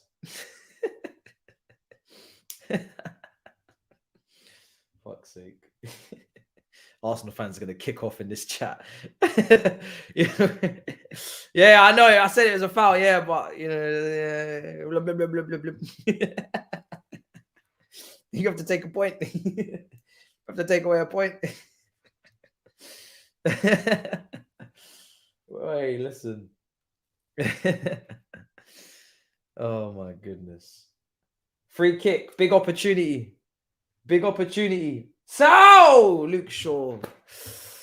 Shawberto Carlos. If you know what, yeah, if we watch it on the replay and it's not a foul, if we watch it on the replay and it actually is a foul, I'll give him the point. But right now I'm taking it away because it led to the goal. But if it's actually a foul, then I'm going to give him the point. But if he just got dispossessed, then he's going to have to hold that. So we'll see. We'll see at halftime in the analytics if we can get a little something for you, a little point. We'll have to see.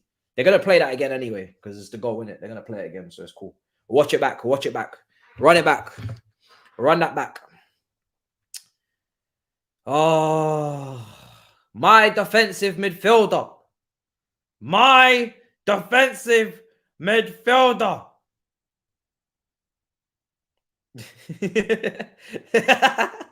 Bro, everybody in the comments is like, I swear you're British. I swear you're British. Hey, listen. Everybody's like, hey, I swear this man is British. I'm Chouameni. Today, I'm feeling Chouameni. Today, I'm feeling like Chouameni, fam. I'm not going to lie. Whenever I have an opportunity to get some Chouameni propping, I'm doing it. Oh, my goodness. I don't give a damn. I don't give a damn, bro. That's my holding midfielder. Ooh, England. Ooh, cleared away by France. That was close. Here's Dembele. Ooh, it's getting a bit mad. It's getting mad in the dunya.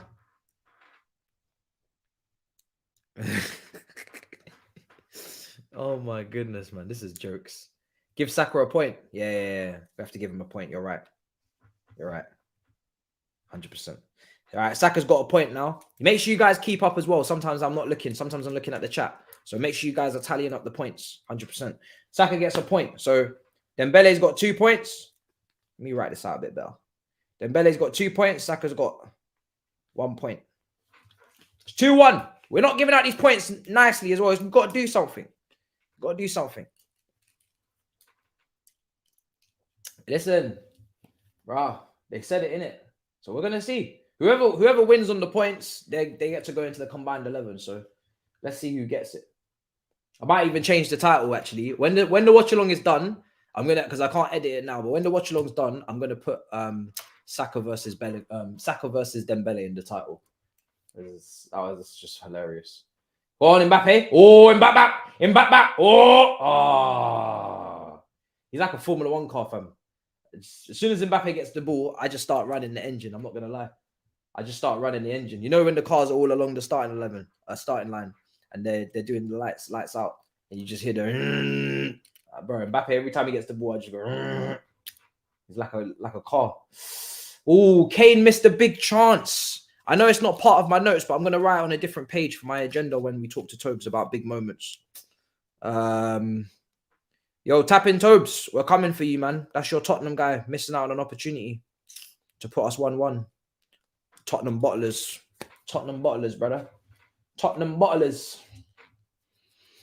We're taking that all the way to the big six, we are. I'll tell you that for free, mate. We're taking that Tottenham bottler agenda all the way to the big six. It's a chance missed for Harry Kane, letting his country down again.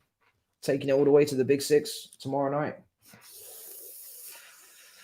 Oh, God, grief. Honestly. I think he's the only Tottenham player in the team, isn't he?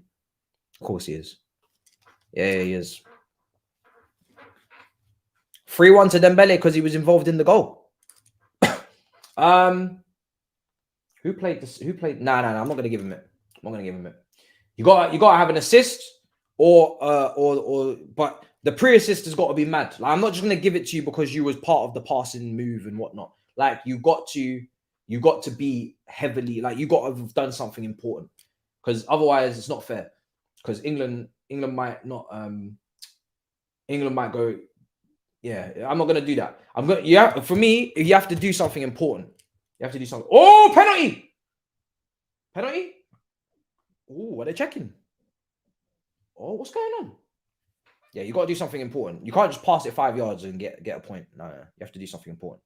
We're watching the game with our eyeballs. But if you do get a pre-assist and it's impressive, like a big switcher play or something, then you're gonna get it. Harry Kane. Harry Kane. Oh, that's looking like a penalty to me. That's looking like a penalty to me. Is it on the edge? Outside the box? Oh no. Oh shit. Who made that tackle? Was it Upamecano? Was it? I bet it was Upamecano. I bet it was. It was him, innit? It was Upamecano with the tackle, innit? I bet it was. Yeah, see, I knew it. Right? He's a little bit clumsy, that you.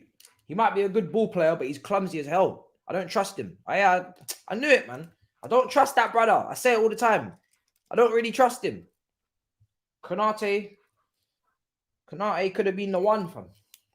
Like, Upamecano is a good centre back, but he's a bit rash. He can do some stupid shit. He belongs in the PSG team on a Champions League night when they're 3-0 up. Him and Kimpembe together. It'll be mad. You just know the collapse is coming. Possible penalty. Is it going to be a free kick? Checking it. They're checking it. Oh, the suspense. Oh, it's not a penalty. Oh, shit. They're just moving on. Check over. Lord of mercy. Wow, not a free kick, not a pen. Yeah, man. No, I don't get 10,000. No. If I was getting 10,000, I wouldn't be siding with England a little bit. I would be siding with France a lot. Yeah. No. More than you can believe. Listen, if this was for £10,000 and I had the sweepstake on France, I am French. I'm just going to start learning French. Bonjour, mes amis, ou, donne-toi, oui. Je m'appelle Matisse. I will be French. If I had 10 grand to win from France, who even is England? In fact, I'm flying to Paris tomorrow to live and breathe the whole French culture. I will be supporting France in France. Are you mad? No, it's only for like 250 quid. If it was for £10,000, I am French. Are you mad? Yeah, it's not that. It's not that deep. If it was that deep, this wouldn't be a conversation. I would be cheering right now. The levels of shamelessness you would not even understand. More than you can believe, I'll be France. Oh, it's like 250. So there's two sweepstakes. There's the predictions and there's the team that you drew out in the Big Six. I am obviously not going to win the predictions because I am literally bottom. So I'm in the sweepstake and I got France. And I got Croatia. I've got two teams. I've got Croatia and I got France. So I can get 250 from that. So that's what it is. That's what it is. Okay, so here's Kane. Saka with the throw-in. Saka again. Saka. Oh, I'm not going to lie. He should have tried to see if he could line up a shot. See, if you're both footed, you'll be able to take a shot with your right foot. Shot from distance, maybe. Harry Kane. Oh, big save from Hugo Lloris. Ooh, big save from Hugo Lloris. Captain fantastic. Harry Kane popping off shots from the block. Tottenham v Tottenham. Corner for England. And it's Phil Foden. It's a great match. Yeah, it's a great match so far. I'm really enjoying my time. 50. I think it's 50. Everybody's in 50. Yeah. I'm enjoying. It's Big Six, so it's 50, yeah, because there's the amount of us that's there. So, yeah, man. 29 minutes gone. It's been a good game. I think it's been one of the best games. Like, literally, there's loads going on. I'm not going to do half points. I'm just going to do full points. Ball in. And I'm only going to take a point away if it's something major. I'm not going to take away a point for a winger not completing a dribble and shit, you know. I'm only doing it for the major shit. Like, man was dispossessed, they scored, yeah. You have to hold that, but If you give away a free kick and they score from the free kick, yeah, you have to hold that, you know.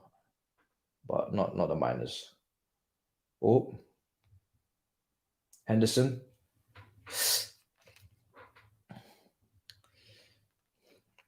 Here we go. Go on. What are we cooking? Saka. Free kick. Oh, Saka's back again. Woo! Yo, I'm telling you, Theo Hernandez is not playing.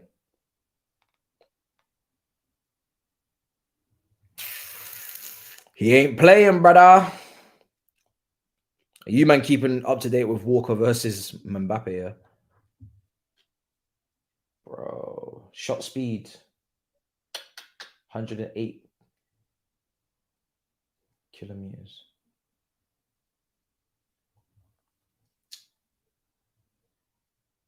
Kilometers. Brother. Chew many. Yeah, Mbappe's been pretty, you know, he hasn't been the main man. Being Griezmann for me, Griezmann's been the main man.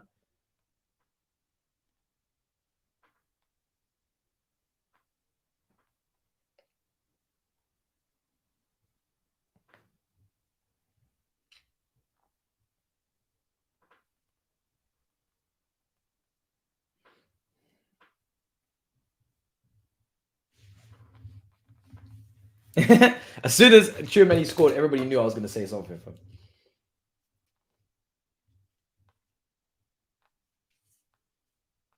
Cleared it.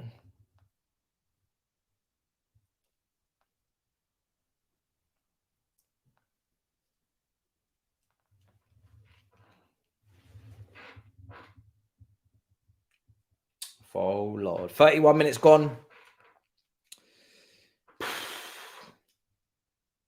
Yeah, I'm not going to lie. Yeah, literally, yeah, I still have a little bit of Morocco in my mind. Still have a little bit. What Morocco did today, man, I'm just like, that's taking up the large portion of my brain. It's just insane, man. It's just mad. It's mad. Yeah, man, definitely be rooting for them, man. The whole of Africa got to be rooting for them 100%. It's massive. If an African nation wins, all of Africa win. That's how that's. Oh, Mbappe. Oh, they're giving the ball away. You can't be making individual mistakes. Oh, good. Well done, Walker. Well done. Walker did well. Walker did well. Walker did his thing, man. Listen. England. 32 minutes gone.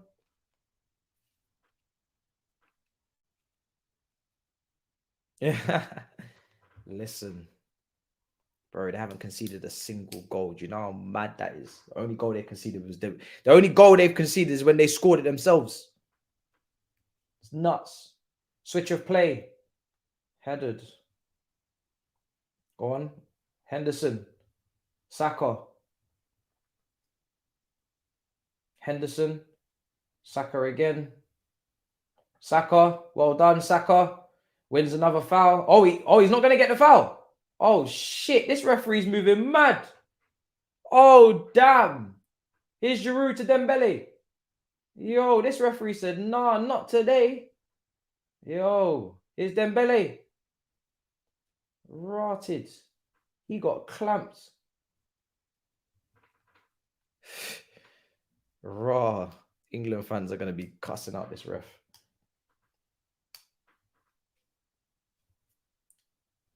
This is a big game for Bellingham, you know.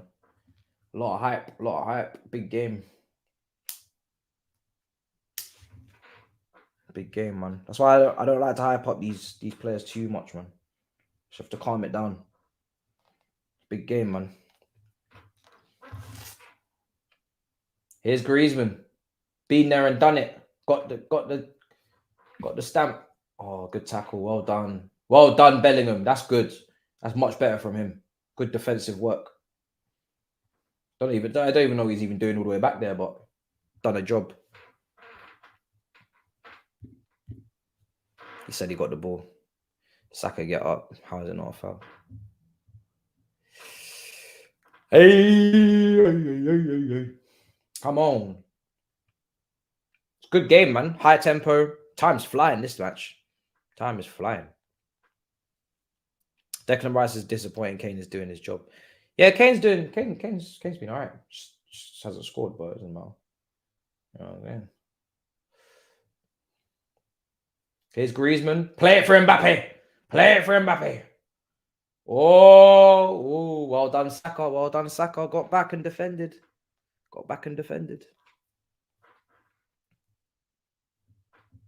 Yo, Saka, you need to come and join the mighty Chelsea, mate. We might have a little wing back job for you, bro. Might have a little wing back role for you, man. James has been struggling with injuries. How do you feel about that, Saka? Little wing back job. His defending's been really good. Don't worry about that title race, man. Jesus is injured now. Come. You have to go down to go. You have to go take 2 steps backwards to go forwards.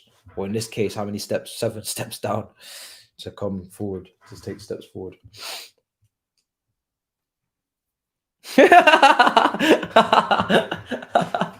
Man said, I'm this close to switching over to Curtis Shaw. Relax yourself.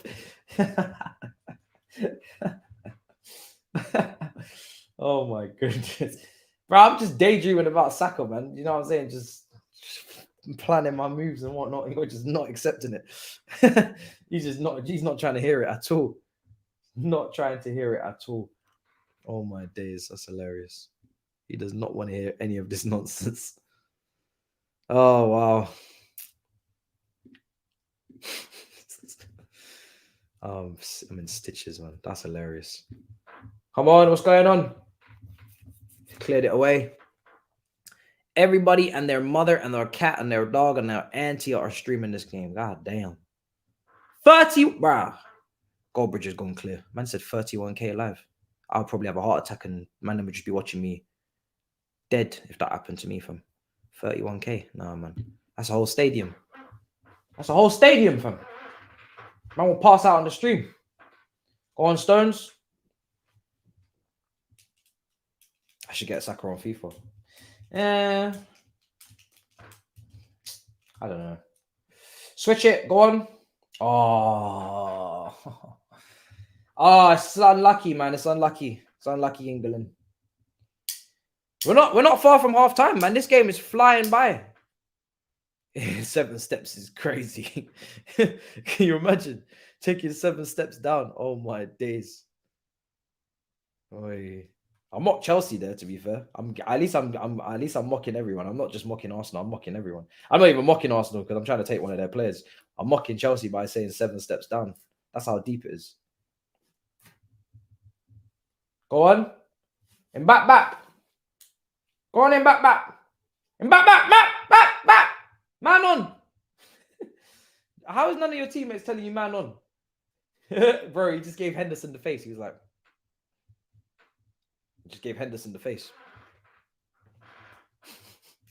I'm not gonna lie. Mbappe he's a character. I'll say that he's a very exciting character, fam. He's got his little faces. He's got his little celebrations. I can see the vision, man. I can see the vision. I think he's the highest paid footballer on the planet as well at the moment. Yeah, man. You have to respect it. It's mad. Absolutely insane. Here's Griezmann taking the wide free kick. Oh, he's taking it short. Oh, there's a plan. There is a plan for France. They're leaving here with something. Oh, over the bar from Mbappe. Oh, what an opportunity. What a chance for Kylian Mbappe.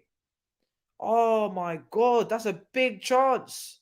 I mean, it's a difficult chance because you know, he's clipped it and it's like left foot. Nah, he could do better than that, mate. Nah, forget it. Forget about it. Big chance for him back. Big chance. I think Henderson put him under pressure. I think Henderson scared the shit out of him. Do you know what Henderson actually did? I'll tell you what Henderson did. Henderson shouted really, really loudly as he approached to close down Mbappe. I know that for a fact. It's exactly what Henderson would do. He's a shithouse. He's definitely shouted at him as he was closing him down and he's put him off. That's what he's done. He's put him off. He's done ultimate shithouse tactics. He's definitely shouted at him. Because you think about it, if you're about to volley something, you're trying to concentrate. And if someone's behind you and they shout really loud behind you as you're about to shoot, it is going to put you off. It's going to put you off. That's exactly what he's done. Because I just know that's something he would think of. Here, Bellingham. Oh, Saka. Saka. Oh, Saka. Chance. Kane. Ooh. Does he get a point for that? You see, if Kane had the header, towards goal, then it would have. I don't know. Part of me just wants to give Saka a point because he's been more alive in the last 20 minutes than Dembele. In the last 20 minutes, there's been more Saka towards Saka than Dembele. Too lofty. Yeah, too lofty. Nah, no point. Almost. He was on the cusp of getting a point. Close. Almost. Oh, Foden. Nice. Bellingham. He almost got the point, man. Almost. Rice. Oh, good pass. Oh, that's a bad touch. You know, sometimes when people will criticize Rice not playing the pass in between the line, that there was a very good pass. He played it. Man. Kunde. Europa League. My Europa League right back. My Europa League backstabbing should have joined right back.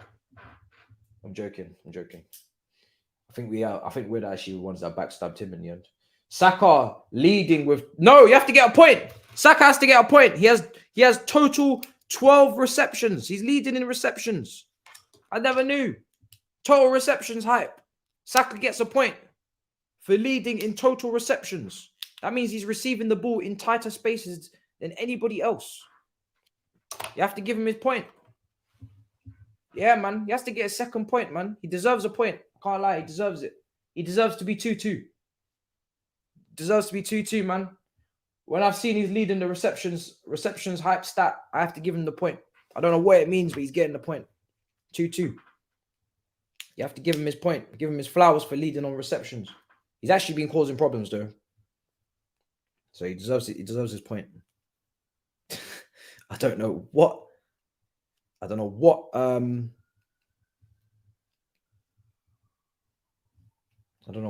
it means, but there it is. Yeah, bro. Every single game, total receptions. Every single game. Yeah. Every match. Every match, they're talking about total receptions. Every single game. Believe me. I can't believe that Watchalong did 200k, man. I'm gobsmacked. You know how mad that is? 205,000 views. Routed. Bomber cloud. I'm gonna go party with the Moroccans after this. No, legit. Like, I'm not playing around. You should follow me on Instagram. My Instagram's up there and my TikTok's there. Don't really worry about the TikTok because it's kind of like all over the shop. But the Instagram, you should follow me on Instagram because I'm gonna be going to Edgeware Road and I'm gonna be going live as soon as I get up there. If I see a party, I'm going in. Declan Rice, giving it away. Dembele, cook him. Dembele, cook. Oh, cook. Oh, Mbappe's not over there anymore. Oh, see that? Look how sad he is, man. He was cooking and he looked up to his left and Mbappe was nowhere to be seen.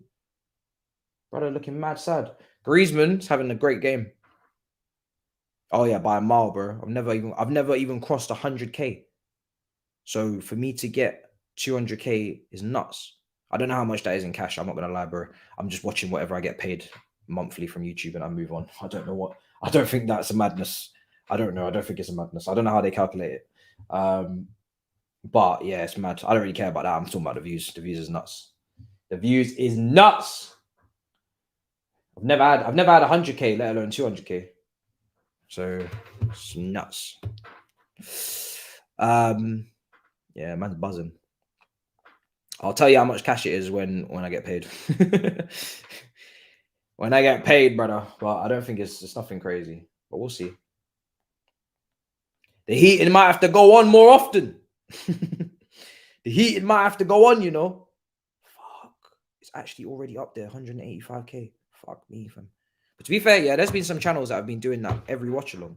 They've been doing madness. And not even like massive channels, like just normal size channels around this size have been doing them numbers. But I think it's because they cover international football like mad. They really, really get into it. Whereas obviously we only started covering it when the World Cup starts. But yeah, it's all mad. It's a madness. All right, 45 minutes gone. We're coming up to half time. England are 1-0 down to France. Henderson on the ball now. 4 minutes of injury time. This game has gone by so quickly, man. Really has. This is one of those games where I'll say I don't mind extra time, but I do mind because I want to go and party with the Moroccans. So, yeah, I'd rather not, because otherwise I'm not going to be able to go out. Otherwise, I'm not going to be able to go out and party with the Moroccans. So, I kind of do need them to wrap this up. Wrap it up at 9. I can go at 9 o'clock, head into Edgware Road, see what everybody's saying. Get there at like half 9 maybe. No, I wouldn't get there at half 9. Actually, I might. Yeah, rough. Yeah, I'll probably get there at half 9. Half 9, 40 past. If nothing's happening, I'm gonna head to Central. If nothing's happening, I'm gonna go home. But I'm going on an adventure. I just want to see because if it's a madness, I don't want to see the pictures. I want to see the chaos from. And surely there must be a madness. They're in the semi-finals. I expect them to be partying until 1 o'clock in the morning minimum. So I'm going to be very disappointed if the Moroccans are not partying, man. Very disappointed. No, I didn't see Cam's Southgate celebration montage. I'll take a look at it at halftime. Is it on Twitter? Oh shit! I know what you mean. Yeah, it's one of those ones, isn't it? Yeah, no. If I find a party, I'll definitely go live on Insta. Don't worry about that. Chouameni. Look, Miz woke up and he finally clocked. He said he woke up and collapsed again.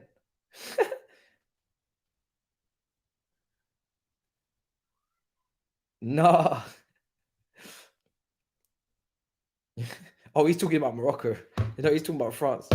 You know, England don't. You know, Miz don't like England, so he's happy for England to lose.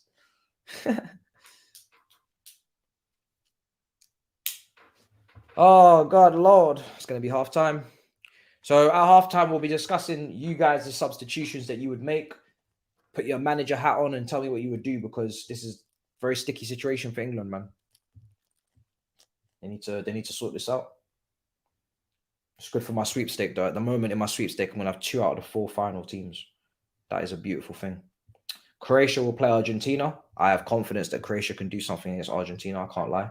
And France play Morocco. And I love Morocco, man. So, yeah, I think France are favourites. And I obviously have confidence in France. But I kind of want Morocco to win. If Morocco can get to a World Cup final, man, I don't really give a shit about the money. I'm not going to lie. That would be insane. Morocco winning winning a World Cup would just be, it would be unbelievable. Unbelievable. So we can't lose, man. We can't lose, people. And Croatia, don't sleep on Croatia, man. If Croatia win the World Cup, that is a massive thing. Don't sleep on Croatia. I know Croatia, we're used to them being there, so we kind of just assume it's normal. But if Croatia win the World Cup, it's a mad thing, guys. It's an absolute mad thing. What is this on my desk? I'll wipe this off. What? You know what? Yeah, Mbappe's been a little bit disappointing. I'm not gonna lie. Mbappe's been a little bit disappointing. He hasn't really had a great game so far. He might step it up in the second half. I don't know. Might make a little tactical tweak. I don't know.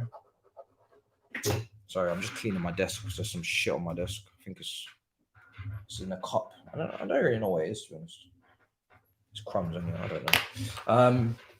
But yeah, Mbappe's not really done much. Not really done too much. So we need to see something from him back because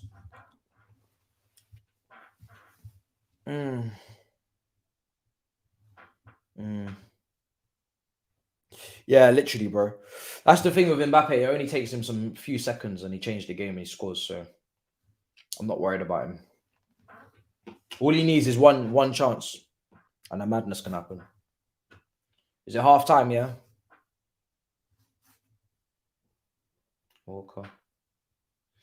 Okay. So I think it's half time. I'm gonna assume it is. And the England, yep, it is half time. And England are 1-0 down to France. 1-0 down to France. It's one hell of a situation they find themselves in. Hasn't been the greatest performance in the world, but they have been all right. Like, England haven't been poor. I think they've tried, but you know, yeah, it's just, it doesn't matter. It really doesn't matter. Again, this is what I keep saying about tournaments. You can try and, you know, huff and the puff and give it your best and whatnot, and do your best place finishes ever in your history or whatever in God knows recent history. Brother, you gotta win. You gotta win the game, bro. You gotta win the game. That's all that matters. You gotta win the game. No one cares. It's a ruthless industry. Nobody gives a damn. You have to win the game. Culture cams. You guys were telling me about some Southgate montage. I was on stoppage time. I was on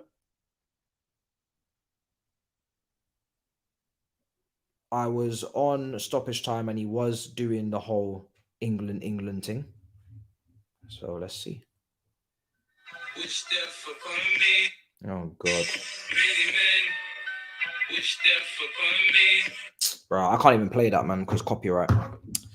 That's the problem with these things. You can't even play the sound. It's not worth watching without the sound. So, but yeah, I know what kind of thing it is. It's basically him doing a whole, you know. Yeah. Well, let's see, innit? He's got 45 minutes. This is where Southgate earns his money. At the end of the day, we all spoke about it. He's got a great bench. You got to make the big decisions. And we saw you know, managers, even Van Gaal, even though they went out, you know, we saw them make the big changes, like bringing on the tall people to make, you know, to put them in a good position. So to get them back into the match. Southgate's got all of the players on the bench. Everybody talked about it. You have to make the right changes at the right time. Spot the tactical changes as well. If the systems change from France, you have to be awake. This is where you earn your money. This is what separates the meaty managers from the top managers. So let's see. Because everybody can put out this lineup. This is the same lineup I would have put out. You know, I would have put this lineup out. It's a great lineup. Brilliant lineup from Southgate. Really attacking, very, you know, for everybody would have said Foden deserved to start. So no one can moan that Foden's not doing much, because everybody said he should start. Now you have to be making that decision. Do you take Foden out? Do you move him into a different position? Do you bring on Grealish? You know, do you bring on what do you do? But you have to do things quickly, because, you know, that 45 minutes has gone very fast. Next thing you know, second 45 gone, you're out the World Cup. So you got to move quick, because time is of the essence. For me, I would take a look at, it's tough, you know, because you don't want to lose the midfield balance, because you need to respect that France can counter and transition very quickly. So you need Henderson and you need Rice. So if you're bringing on Grealish, you got to take off either Bellingham or Foden. Saka's doing well. You leave Saka out there. If you're going to bring on Grealish, you got to take off Foden or you got to take off Bellingham. I personally would probably lean towards Foden, because I think Bellingham is still very important. But you're saying take off Bellingham, so I don't know. I don't think Foden has been really, really poor. I don't. I think it's between him and Jude, but I don't know who, man. I'm siding towards taking off Foden, but at the same time, if you need a goal and you're going up against a team that might start to sit back, then you need Foden more than Bellingham. So I don't know, man. It's tough. Bellingham, bruh, that's what you get paid the big money for, man. Yeah, we had a little bit of a Moroccan party on the last watch-along, man. The views don't really make sense. Mad things happened. I'm not going to lie. It was a big party, man. Big Moroccan party. It was a madness. I can't lie to you. It was an absolute madness. Yeah. 200K, man. I'm gonna flex that all week. Yeah, man. Yeah. We did Mark Goldbridge numbers. One time we did it. Oh my goodness. Oh god. For the one time I felt what it was like to be Mark Goldbridge with them views. I'd like to do that a little bit more often. But all in good time, people. I'm not going anywhere. We keep going. But yeah, mad watch along, man. Mad watch along. Oh, I know. Yeah, I think I know why. Because it's nothing to do with what I did. Because I set up the stream same way like I always do. You know, in fact, I actually set it up later than usual. I only had it up on the channel half an hour before it was meant to go live. So it's not like I've set up 6 hours in advance so everybody could come and flock. I think it's because YouTube made a mistake yesterday when they took down the Netherlands versus Argentina watch along, and they took it down for spam, scam, and deceptive practices. Nonsense, right? Because it's a watch along. They're trying to act like as if I did something where I said in a title it was one video and then I showed a different video, or I made a thumbnail and it didn't match the video. That's not true. So I appealed the decision, and then they put the video back up this morning. And I think because they fucked up and they cost me money, I think they pushed my watch along into the algorithm even more to make up for it. That's what I think happened. If you want me to be honest, that's what I think happened. So all I have to say, YouTube, is why don't you just do that every watch along? You know, me and the man then will be on 100K. Why don't you just do that every watch along? What are you waiting for? You know, just hurry up and get that done. Just do it every single watch along and everybody will be happy. So yeah, we're looking back at the goal. So I don't know who watched that, right? Because we're now seeing Dembele, Griezmann with the assist, Tchouameni. Do you think it was a foul on Saka? It's a great finish from Tchouameni, you know.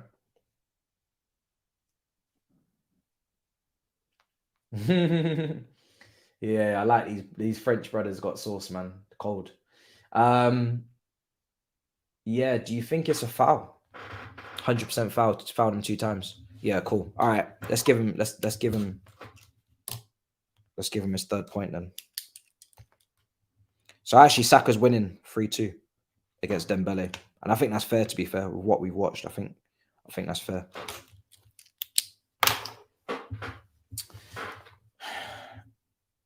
It was a foul.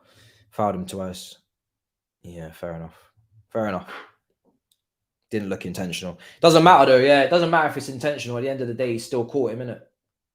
So that was Upamecano, and then he's done it again with this Kane thing, and he doesn't get it. Wow. Yeah, that's a foul on Kane. That's a foul on Kane. Upamecano is moving wild, bro. I know Dembele passes to Griezmann, but it was a simple pass, bro. It wasn't that deep. It doesn't deserve a point. It wasn't a mad wavy pass. It was just a normal pass. All he was doing was recycling possession. Let's be honest. Let's not call it what it wasn't. It wasn't a key pass. It wasn't a wavy pass. It was literally just him recycling possession. That's all it was. So yeah. Okay, well, England might feel hard done by then because they've been pretty decent, pretty good. They have had a foul potentially on Saka that wasn't given, and then the goal came from that. And then they had a foul on Kane that wasn't given, Upamecano. So maybe, yeah, he might feel hard done by. I think France, then, if you're seeing this, you need to probably bring on Konate because Upamecano is looking a bit stinky. He's looking a little bit stinky out there, so might want to do something about that. Body anyway, 45 minutes left. Ian Wright, Gary Neville, Roy Keane, star-studded panel.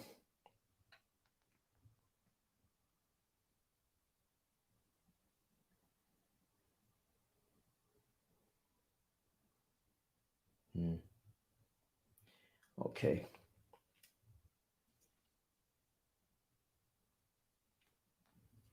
There you are.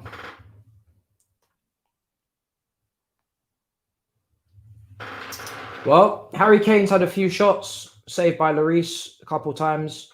England have got 45 minutes to save their World Cup hopes, or they will be joining Brazil and the Netherlands and Portugal. Imagine if I read out those 4 teams would all exit, right? Brazil, Portugal, the Netherlands, and England all out. People would have been like, that doesn't sound right. But it is. It is the current situation, guys. So let's see. Levels to this game. Well, we've been talking about big players stepping up, Messi's and Ronaldo's and Mbappe's, but it's time for a big England player to step up, and that is Harry Kane. You know, you're the captain, you're the most experienced, you're going to probably smash the Premier League record, or at least you're going to go second over Rooney. You are the guy that people will be looking to now. You know, Saka's young, Foden's young, Bellingham's young. They could step up, but if they don't, you know, it is what it is, isn't it? But Kane, in your big prime, big captain, you got to step up. You got to step up. So he needs to start trying to hit that back of the net real quick.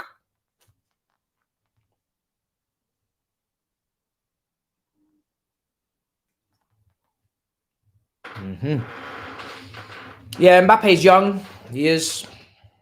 Yeah, but that's because he's moving mad, isn't it? Mbappe's the exception, not the rule. You know, that's what I say. Mbappe is the exception, not the rule. Mbappe playing the way he plays doesn't mean that I expect Saka and Foden to play like that, because they're not. He's not normal. He's obviously on some next thing. So you just have to give him. You have to separate him. You have to separate him. He's not a normal guy.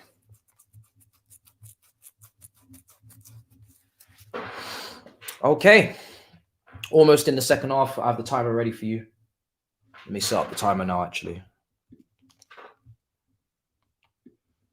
I'm going straight to Edgware Road after this. Do you think they're partying in Edgware Road? Is any footage? Let me know on Twitter if there's any footage. Let's see if we can guarantee a party before we go.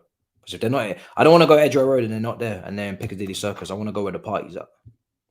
So I'm trying to know where the Moroccans are, because I know they're out there. Because the last time they celebrated like crazy to get to the quarters, so there's no way they're not doing it for the semis. No way. It's impossible. Let's see if we can find out where the Moroccans are partying at. I'm gonna ask a couple group chats.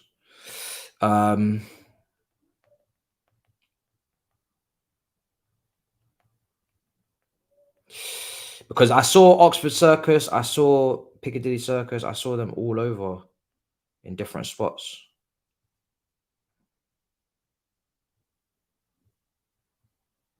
Yeah, I'm not sure. Oh shit.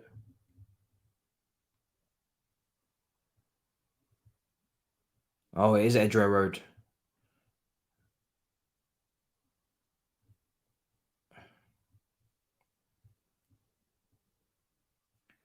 Grove is popping. Ladbroke Grove is celebrating right now. So it's not just Edgware Road, it's Ladbroke Grove as well. All that kind of area. West is popping. Yeah, man, I need to see this.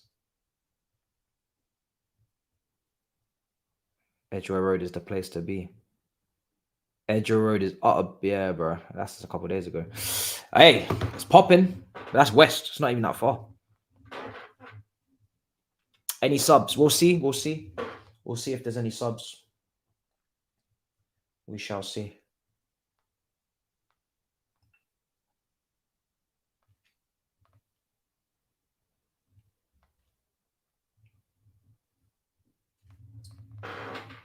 We shall see. Saka, your favorite winger over your favorite winger. Well, it's 3-2 to him right now, actually, to be fair. It's 3-2. Dembele took a quick 2-0 lead, and now Saka's coming back into it. So yeah. Yeah, the referee's a bit mad. I'm not going to lie to you. He's made a couple errors that I didn't expect. Okay, kickoff now, second half.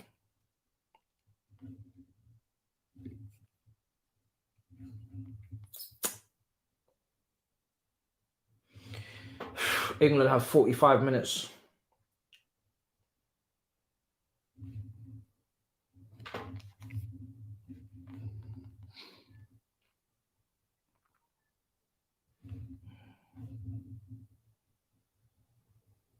England have 45 minutes, people.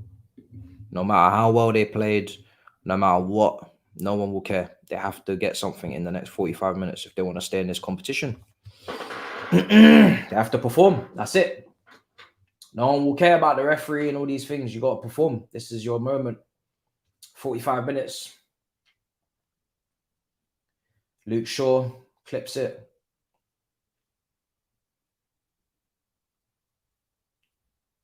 Here's Pickford.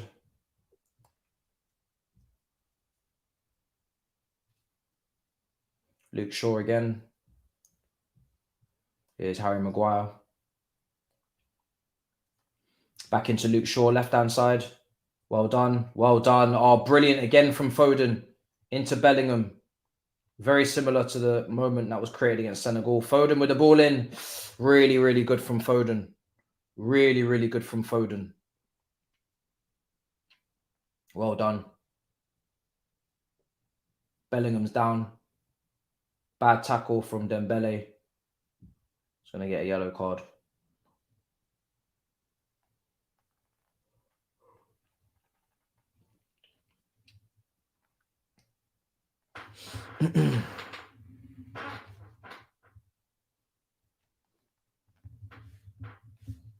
Corner.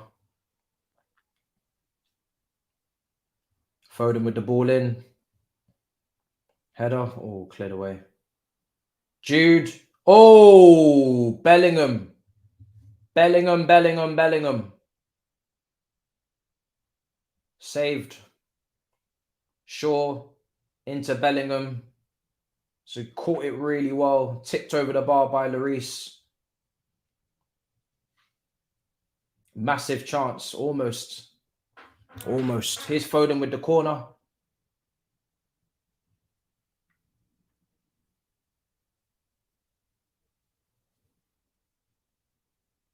Foden, ball in. Caught. Oh, Maguire. Oh, that's so unlucky. That's so unlucky. Harry Maguire with the header. I thought it was just going to just bobble back into Stones. No, Rice. And it couldn't. Big save. It's close.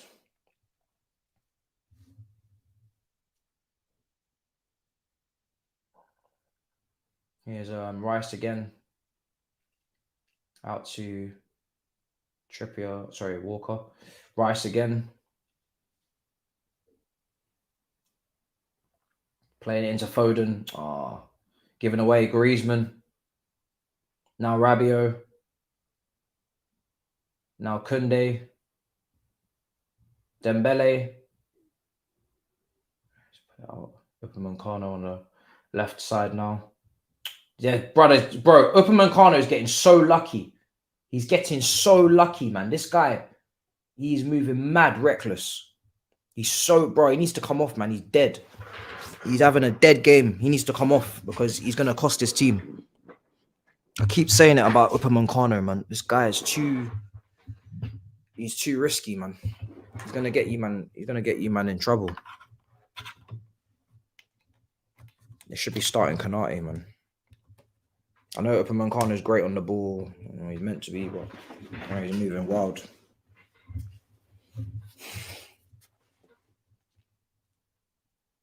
Here's Mbappe.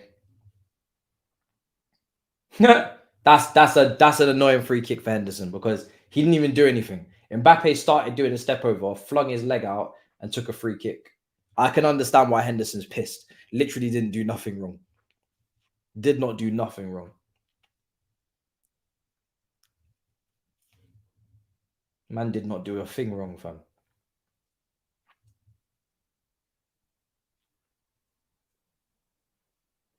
If they score from this now, England are really going to be pissed. If England concede from this, man, oh my god. Here's Griezmann with the free kick. Ball in, headed away.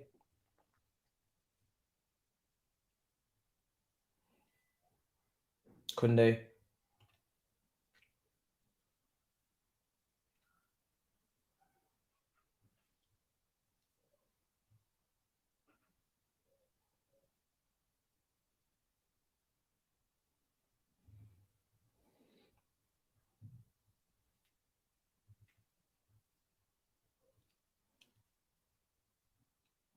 Play it.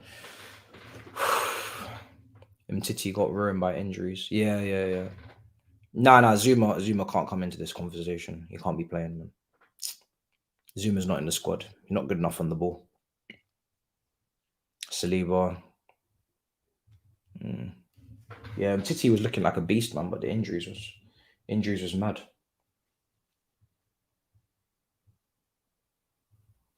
Here's Henderson.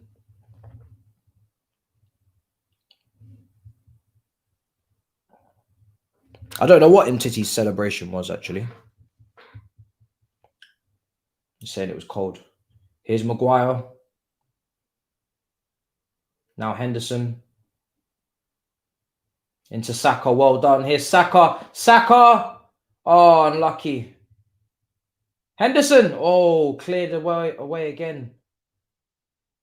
Mbappe. Barely seen anything of him. Into Giroud. Offside. No? He must be offside. Okay, well, they're playing on now anyway. Here's Stones. Now Saka again. Here's Saka against Rabiot. Take him on, man. That's Rabiot. Take him on. We slipped it in. Oh, well done, Saka. Saka. Penalty. Penalty. Oh, Saka. Saka's won a penalty. That's another point. I think that's got to be 2 points, man. Yeah, I agree. I think if you're winning a penalty in a moment as big as that, you got to get 2 points. Yeah, you got to get extra points for things like that. That can't be the same as creating a chance. That's a whole ass penalty. He's basically giving his team a goal. Kane puts this in. Saka's won a penalty, just like that. Now, Kane earned that OBE. If he doesn't score, Lord of mercy, he'd be in the biggest of troubles.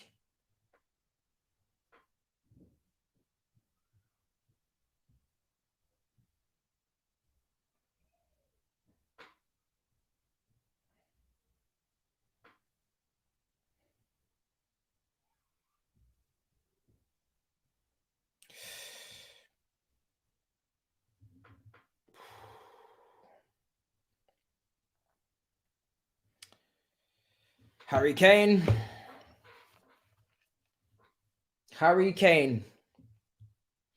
With the opportunity to equalize for England. He's having to wait a very long time.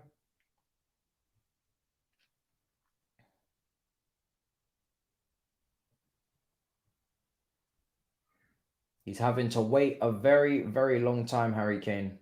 And he's going up against Hugo Lloris, a player that he plays with, who will know his penalties like nobody else. Harry Kane, 1-1. Bang! Just like that. 1-1. England have equalized. Harry Kane with the goal. A brilliant, brilliant penalty right in the goal, right in the corner. We got ourselves a game, ladies and gentlemen. It's a brilliant pen. It's a fantastic penalty. Under that pressure, and as long as he had to wait for that to take it as well. Wow. Brilliant. Brilliant, brilliant, brilliant. Really good penalty. Concentration was top notch. It's fantastic from Harry Kane, man. Proper penalty. 1-1. This is going to be good. Yeah, Tchouaméni, I deleted the tweet. Yeah. Tchouaméni with the foul, man. I had to delete the tweet. Long day. Long day, Tchouaméni, man. I had to delete it. Long day. Kunde. Giroud. Oh, Rabiot. Oh, big save for Pickford. Oh, big save. Big save for Pickford.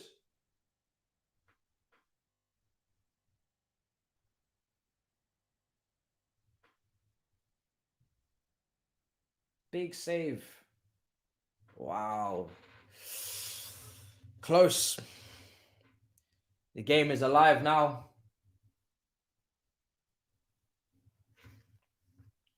A lot of people saying, yeah, Saka's better. Saka's getting his points, man. He's getting his points. It's not looking good for Dembele, man. He's 3 points behind. Kunde. Declan Rice. Foden. Go on, Foden. Kane. Oh, Mbappe. Right, Mbappe's been quiet, man. We have not heard about Mbappe at all. Oh, he's going up against Walker for the pace. Mbappe. He's got round him. Giroud. Oh, Dembele. Oh. Oh. Oh. Mbappe. Hey. He told Walker that's not for you, mate. Hey. He told Walker that's not for you. Thank you, Big Ash. Thank you. Record. Congrats to Morocco, but congrats to you, bro, on your record stream. Over 200,000 views. Big up. Thank you for the support. Love from Morocco, bro. Massive. You're from Morocco, bro. Well done, man. What a day for you. What a day for you, man. What a day for you. I think we got to take a point off Dembele, man. I think we do. Where's my pen? This game is mad. Yo, where's my pen? As soon as it comes to take a point off Dembele, I can't find my pen. What kind of corruption is this? There it is. I found it. Bro, Mbappe burned him. Oh my god. To be fair, yeah, Kyle Walker did well.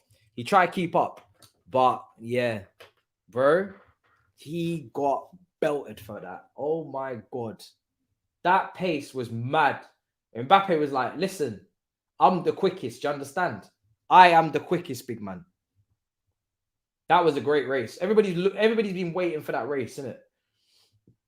Everybody's been waiting for that Kyle Walker versus Mbappe race, and it's 1-0 to Mbappe on the racing.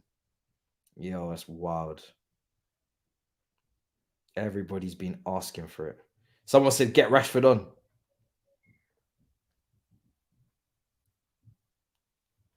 Yo, you can't stop pace like that. You cannot stop pace like that. Pace like that is unstoppable. Unstoppable. You can't stop pace like that.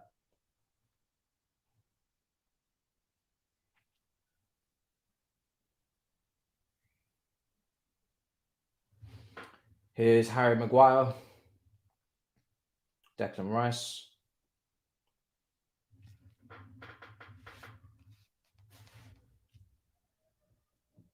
James versus Mbappe. No.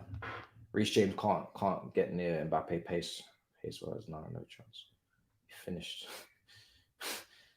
Hey Lord. I don't want to see that. But listen, Reece James could stop anybody on his day, but I don't know about Mbappe's pace, man. That if it's a foot race, Reece James is not going to be able to stop him. Do you remember when we had Reece James versus Alphonso Davies against Bayern Munich? Oh my god, that was a long day, man. That was a lesson for my boy Reece, man. That was a lesson, man. Alphonso Davies versus Reece James at Stamford Bridge in the Champions League. Oh Lord Jesus. Wow. That was a big day, man. Big day in the development. Big day in the development. Yeah, I think Alphonso Davies might be the only fullback that can catch him. You're right. Alphonso Davies versus Mbappe, pace for pace, would be fun to watch. I think he's the only one that can catch him, man. I really think he's the only one because, bruv, he's too quick. Oh, Saka wants another point. Saka wants points, man. Damn. You have to give him another point. He's killing him. 6-1. Started off 2-0 to Dembele. It's now 6-1. Oh my goodness. Picked up the ball in the 10. And dribbled past a couple man. Took a shot. Oh, it's 6-1. Here's Griezmann. Mbappe. Oh. Here's Dembele. Dembele wants some points. Dembele. Oh, blocked. Blocked. Shot blocked. You don't get a point for that, brother. Bro, you can't give him a shot. You want to give him a point for that, even though he didn't get the shot like all the way through. All right. Can't argue with the people. 2 points. To be fair, Saka's shot was poor. It was really poor. But he dribbled past some people. So, yeah. Dribbles completed points. They both, to be fair, they both dribbled past a couple players. And they got a point for it, innit? Both the shots were meaty. Let's be real. Here's Henderson. Here's Saka. Henderson. Saka. Saka. Kane. Kane. Kane. Saved by Lloris. Block shot, no point. They're saying no point. All right. People are saying no point. See, when he got the shot blocked, I was thinking no point as well, to be fair.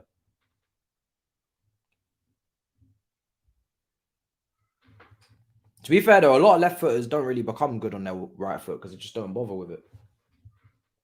They don't train their right foot. Tchouameni. The thing is I'm worried about for England is that we haven't really seen Mbappe. And at some point, I expect to see him. So I'm a bit worried, but because, you know, if he hasn't done anything, I expect him to do something at some point. Here's Foden.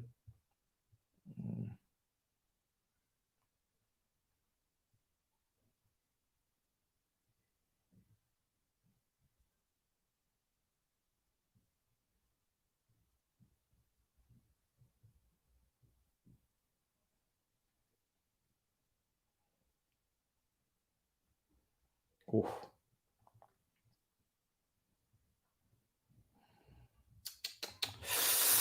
Oi, Foden has arrived. He's been good in the second half. He's been good in the second half, man. He's been very, very good. You have to give him his flowers.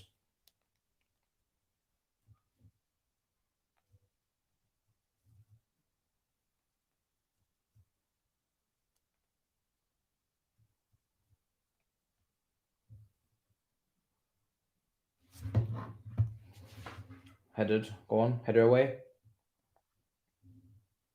Here's Kane. Oh, unlucky. Griezmann.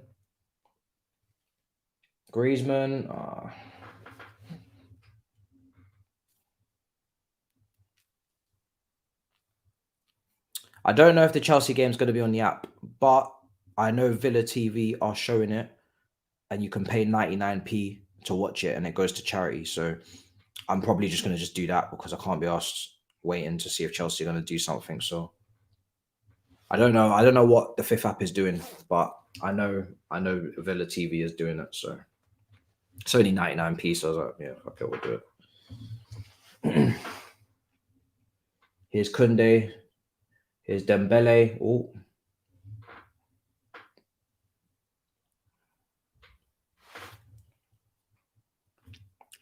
So, yeah, I'll be watching that tomorrow. What time's kickoff? Better question. Anybody know what time that kickoff is tomorrow for Chelsea versus Villa? I have no idea. Oh, you have other ways to watch. Okay. Okay.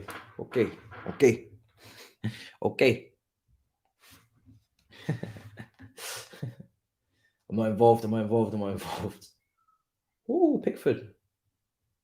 Oh, Harry Kane. Oh, Saka. Free kick again. No? Oi! What?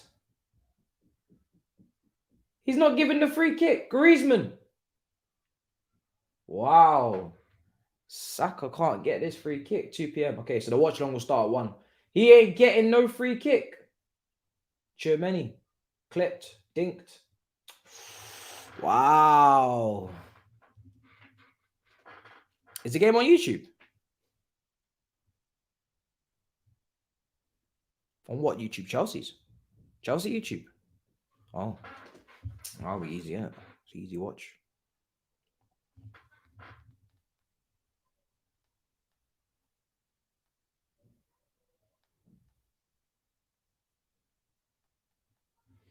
Giroud, unlucky. I don't think Giroud's had a single chance in this game. Oh, no, he's had one. He had one header that wasn't really an opportunity that he was ever going to score. And it was, it was kind of coming back on himself. Never was going to score that.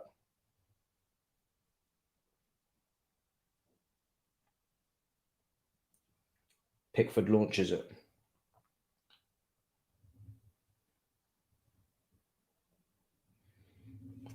England have been better than France.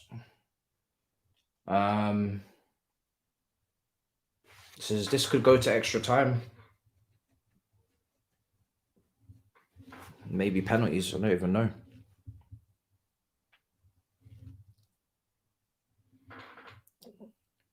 Grealish should be getting ready right now.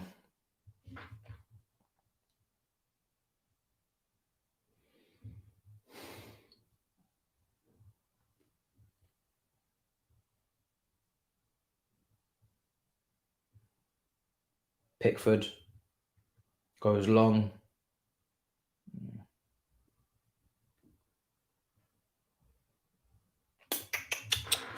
This game's finally poised.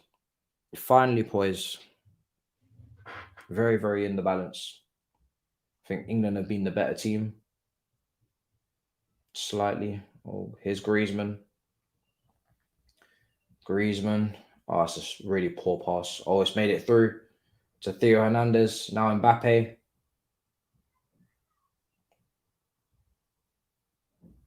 Theo Hernandez.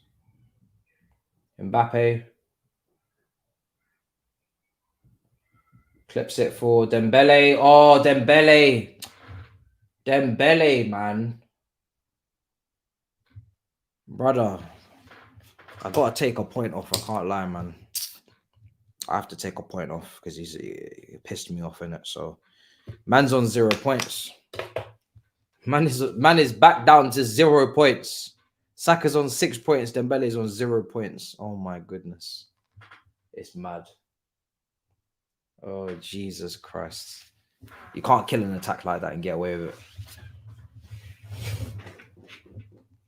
Getting dispossessed if you're trying to dribble, that's different. But if you kill an attack like that with a bad touch, you have to pay the price.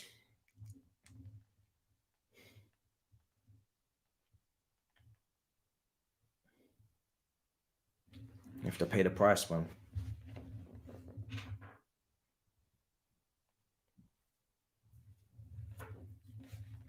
Ball cleared. Headed into Saka. Free kick. Saka's been fouled a lot.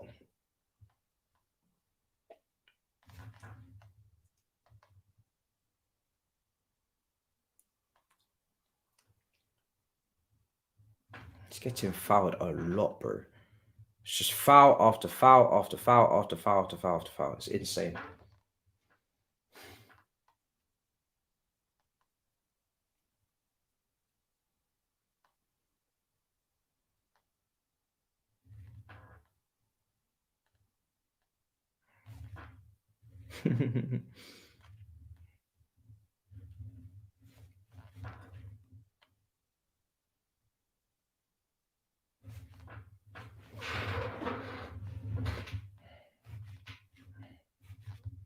Free kick, Henderson, ball in.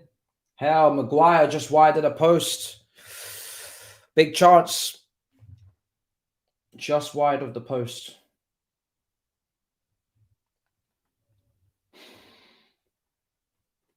Big opportunity. Big opportunity for Harry Maguire. Close, man. Oh, off the post.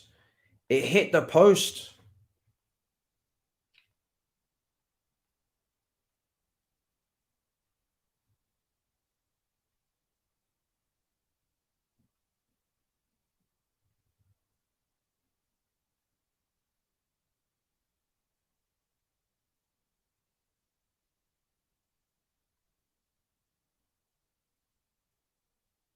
Cleared.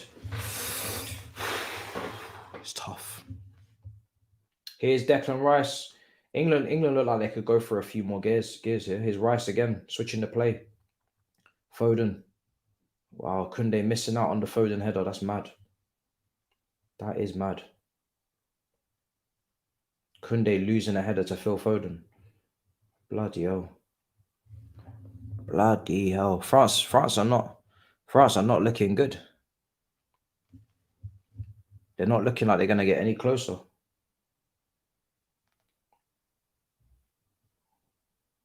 Kane. Oh, here's Shaw. Here's Luke Shaw. Ball in. Saka! Oh! Oh, whoa, whoa, whoa, whoa, whoa, whoa, whoa, whoa. Whoa. Oh, wow. Oh, what a bit of defending that was. That is fantastic defending. Oh, wow, he's lucky. He's very, very lucky. I don't think Saka touched that. I think it was Theo, no? Or was it Saka? Was it Saka that touched it? He was battling. I thought it was Theo Hernandez who touched it. He touched it. Bloody hell. Do you take a point off for that? He was battling, man. Weak foot. Bloody hell, I didn't see that, you know. I thought Theo got it. Bloody hell. Are we taking a point off? I'm not taking two. For me personally, I think that's a bit harsh. Listen, I might have to we'll take a point off. I'm not going to take 2 points. I'll take 1 point off. He's still 5-0 up anyway. Yeah, to keep it fair with him and Dembele, I'll take a point off. The reason I didn't clock it feels a bit harsh as well. I didn't think he touched it. I thought it was Theo that blocked it. Yeah, big chance miss, point off. Yeah.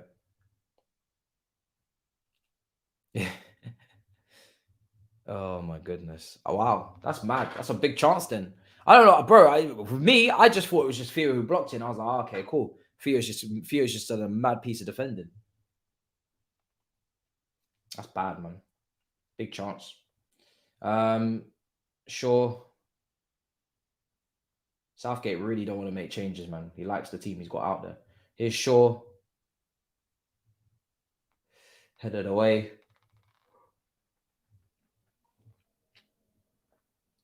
Henderson. Yeah, he was put off. Great ball in from Foden. He was put off.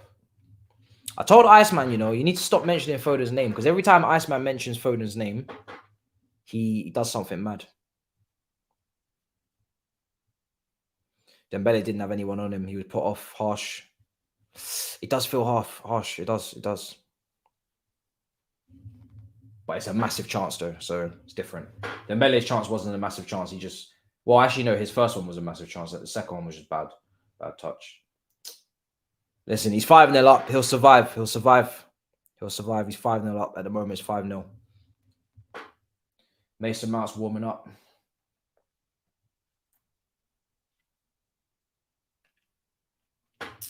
Everybody thought he could never be taken out the team. He's not been in the team the last couple of games. Bellingham is coming off. And Mason Mount, I think, is coming on.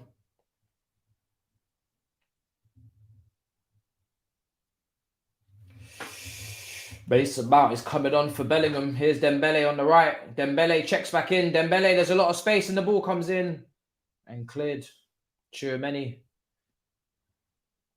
Rabiot back to Tchouaméni. France been really poor. Ball in, all headed wide. Got to be careful. France haven't been good, but they still have quality players that could do something out of nothing.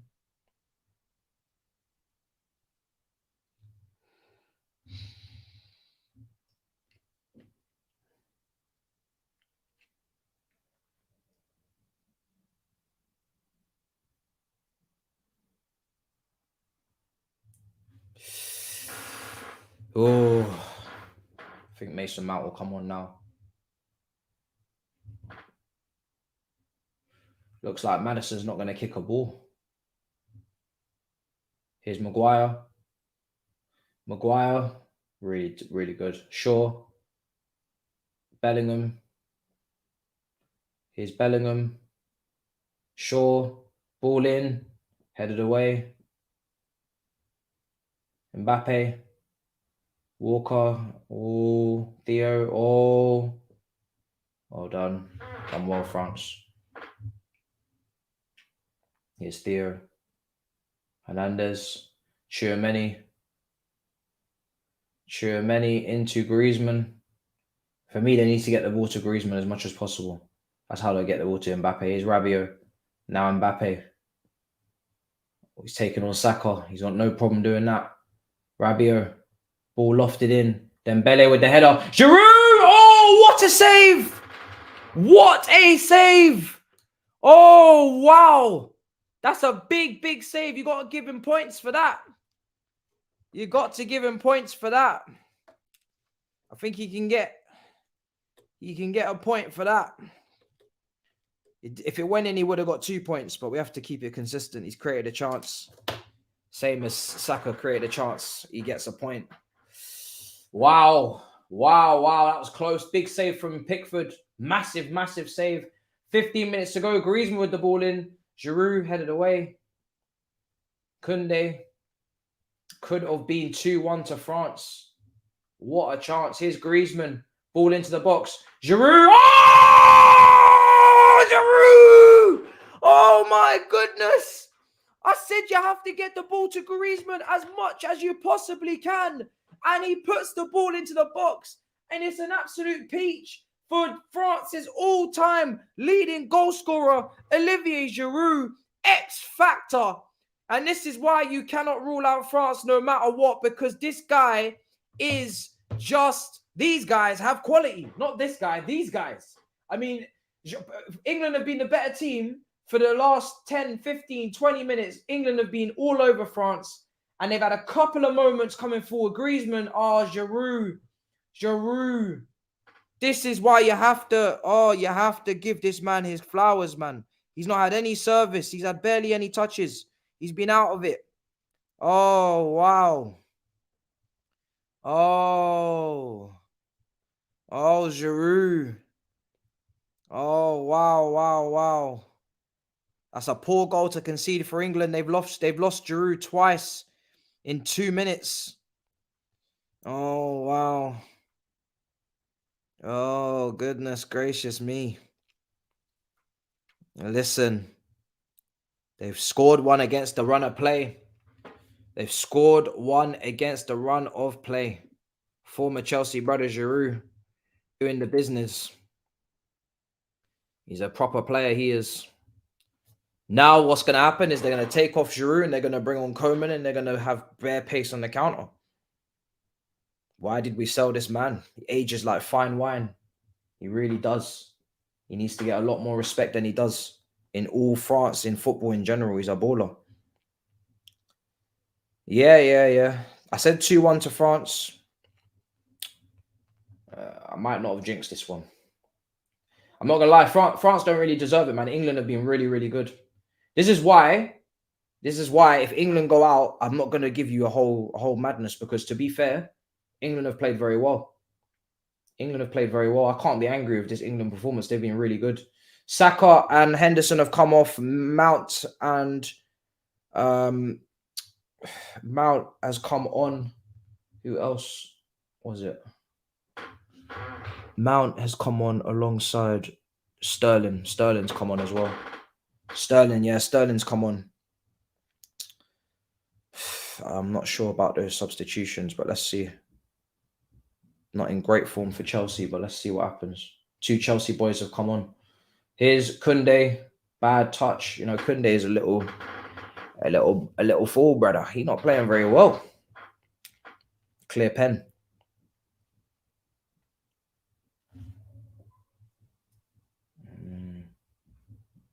Theo is brainless sometimes. Oh, that's a penalty.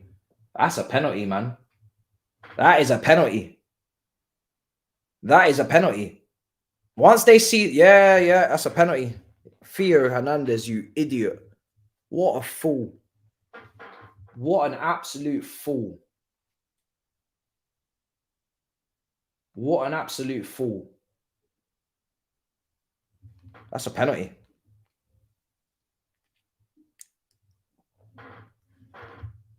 Absolute stonewall penalty. Stupid Theo Hernandez. Body check Mason Mount for no reason. There was no need to do it because he wasn't going to win the aerial duel. He's not known for headers or anything like that. It's a penalty. Straight away. Look, bro, it's a penalty, man. You don't need to watch that more than twice. Penalty.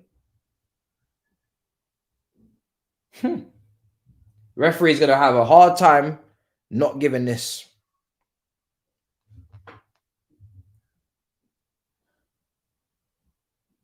Penalty. Penalty. England have a chance. He should be on a booking. He should be on a booking. You have to book him as well. England have a penalty. Yeah. Yeah, you should be booking him as well.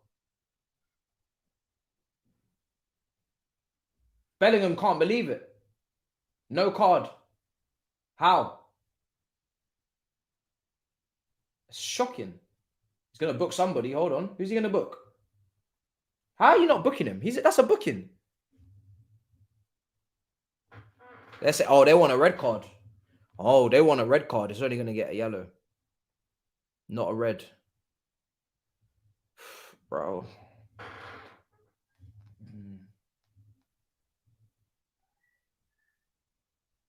Yeah, England players want the red card. England players want the red card.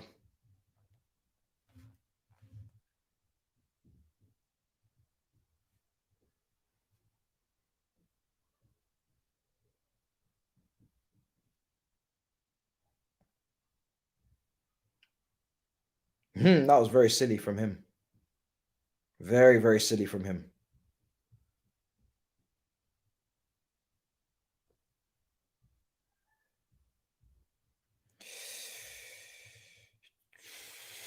Mason Mount won a penalty. Harry Kane again. Harry Kane. Lucas is injured. Yeah, it's just Theo. The man are calling for his brother. Where's his brother? Harry Kane. Harry Kane. To put England level again from the spot. An opportunity with 7 minutes left. The team that have been playing better, who deserve to be minimum level, England deserve to be minimum level the way they've been playing. Kane just needs to bag this. Kane. Oh, Kane! Oh, Kane! Oh, Kane! Oh, Kane, you can't do that! You can't do that, Kane! Oh, my God! Oh, God! Oh, Kane!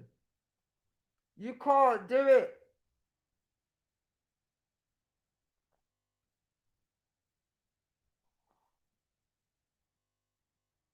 Oh, my God!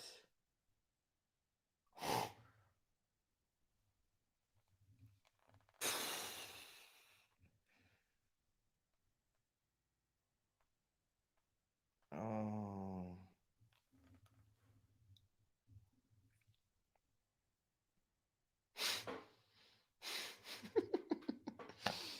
Can't believe the reactions. People are like, what in the fuck has he just done?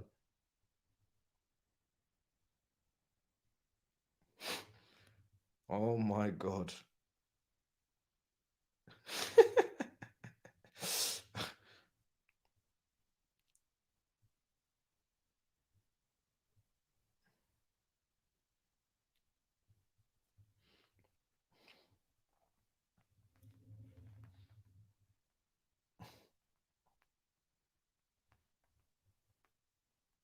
Oh my God.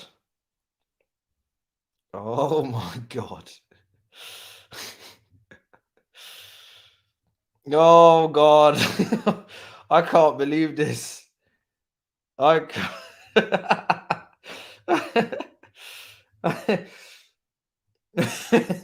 I can't believe you just missed that. Oh my God. I can't believe you just missed that.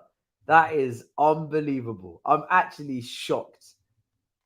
I'm genuinely made. Bro, you have to laugh or you'll cry. Honestly, it's one of those moments. You literally have to laugh or you'll cry.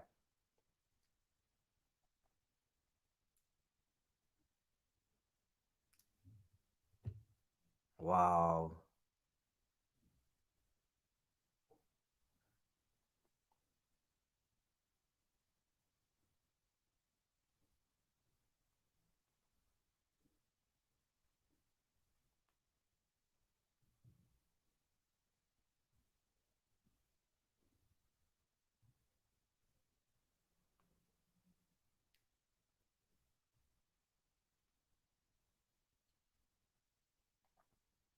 I got some brother crying in my comments.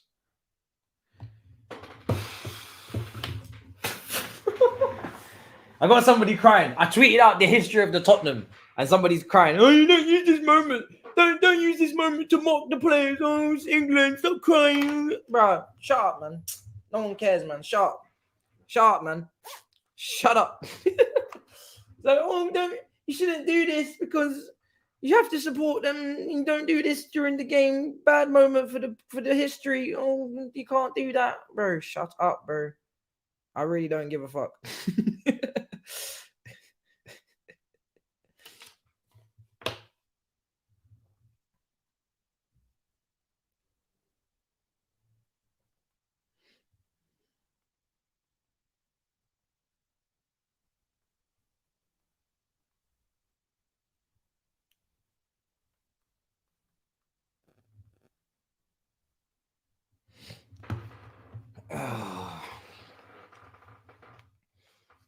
Wow.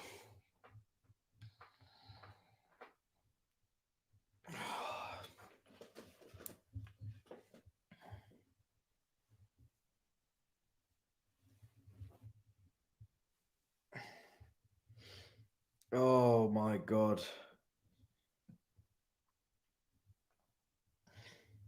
Oh my God. uh, this is unbelievable, man. Oh fuck. Do you know what it is? Yeah, England deserve to. They deserve to be in extra time at the minimum. No one likes to see this, man. They deserve to be in extra time. But the thing is with this year is that the narrative I'm gonna get to run on Tottenham is wild, bro. Bro, the narrative I'm gonna get to run on Tottenham is crazy. Oh my goodness. Let me go into the Big Six group chat and make myself very clear. Oh, Chelsea win the penalty and Spurs miss it.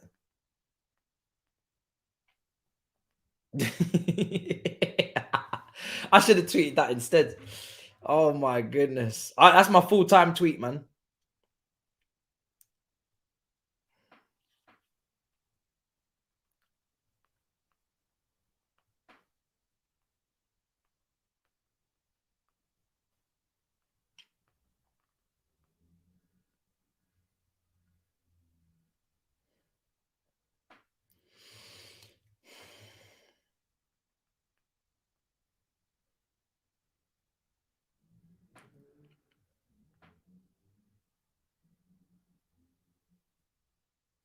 Oh, I'm crying. This is mad. This is very mad.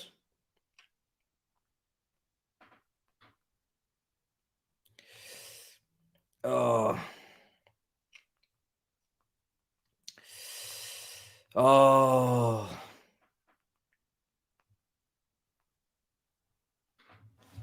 Oh, 8 minutes. 8 minutes of added on time. 8 minutes. 8 minutes of added on time, people. Okay, let me see if I can give you a different timer. Actually, I don't know if I can. I think my time is a 90-minute one. I'll try. Hold on one sec. Brother. Got people in my mentions crying. Crying on twitter.com. My brother, stop crying on Twitter, man. Focus on the TV, man. You got 8 minutes. Focus on the TV. Because you're not ready for my full-time tweet. If you're crying about my tweet just now, you're not ready for my full-time tweet. Lord of mercy.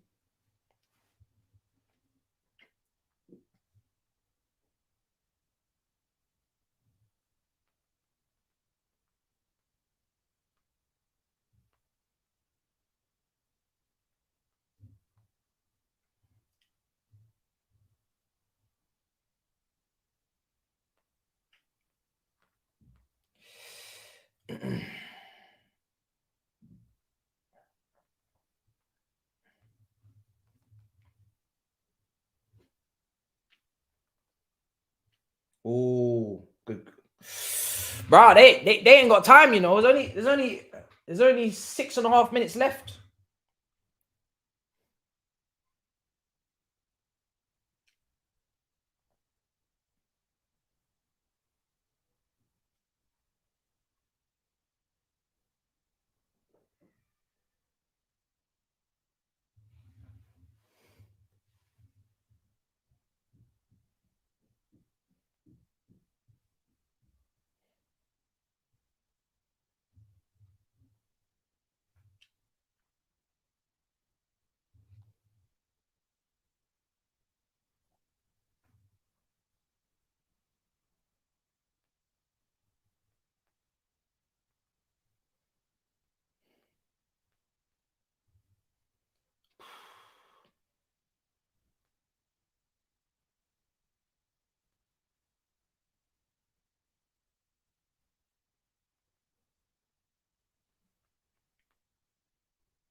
Mad. I'm speechless.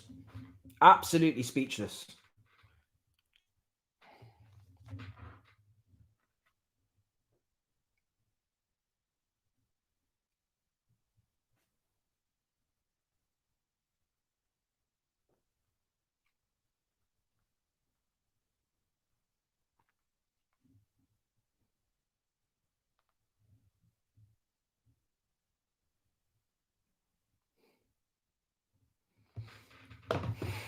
Yeah, bro, my timer ain't going anywhere past this. We're finished. Oh my goodness. This game is the difference between yeah, it's true.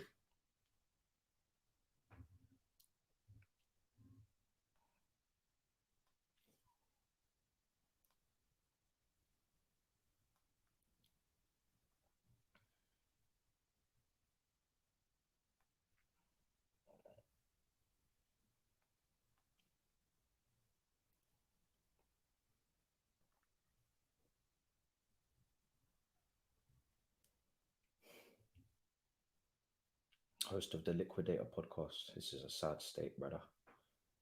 It's a sad state.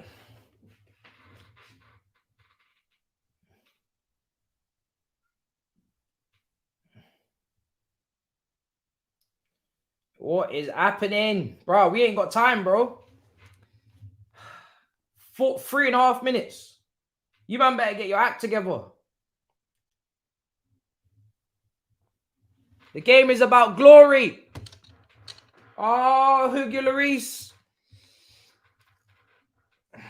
The game, the game is about glory, man. Oh damn, that's the way they're gonna go out.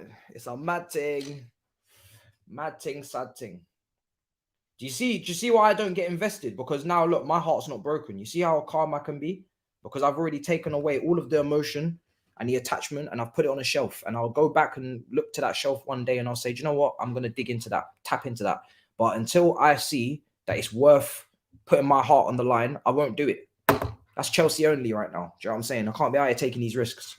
Rowan says, I expect Kane to get the same treatment as Saka and Rashford.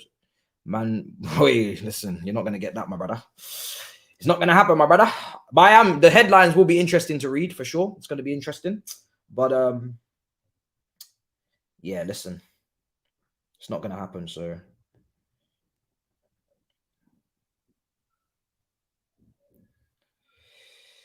last year it was Saka, Rashford.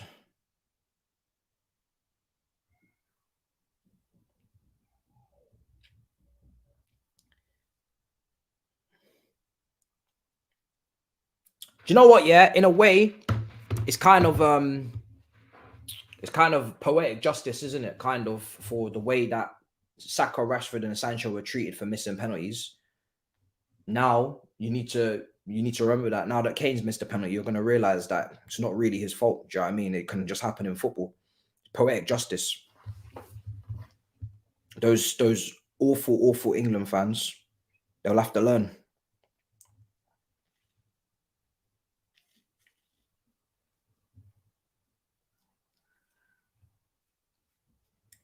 Now, next tournament, everybody support everybody.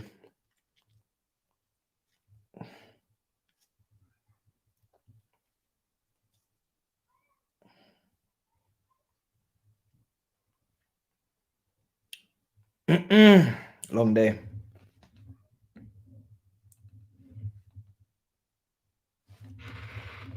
I'm going to party with the Moroccans. I don't know about y'all. Y'all stay safe. Y'all have to stay safe. I'm going to party with the Moroccans, man. Y'all have to stay safe. Yeah. The trolls, yeah. Long day, man. More than you can believe, guys. More than you can believe. More than you can believe, guys.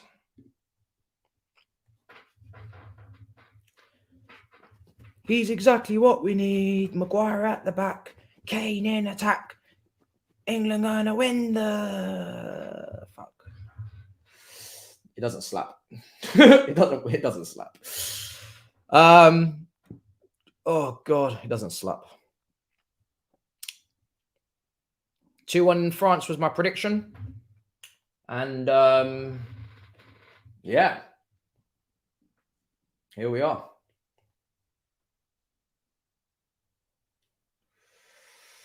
They had their opportunity. They had their penalty. They got literally seconds. They need to get the ball in the box right now before this referee blows the whistle. If this referee blows the whistle, you can't complain. You need to get the ball in the box now. You don't have time for all these Cruyff turns. What are these England players doing? Bro, get the ball into the box. It's over. What are you lot doing? These lot are... Nah, these lot have lost their minds. Brother, shoot now. They got one last chance with this free kick. These lot are taking their time, you know. You don't have time like that. The clock is ticking. Who's taking this free kick?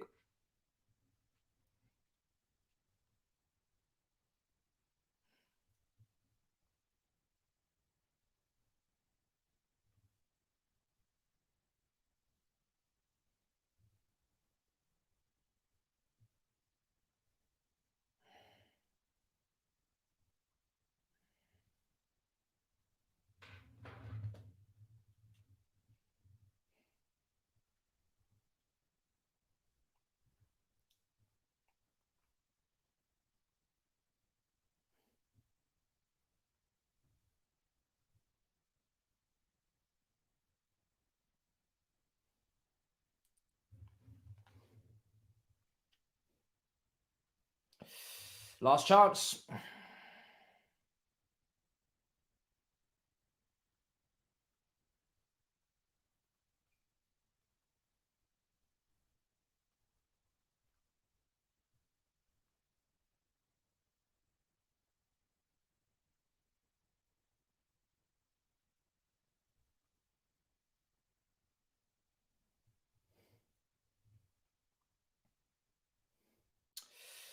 I'm just getting my tweet ready for the rattle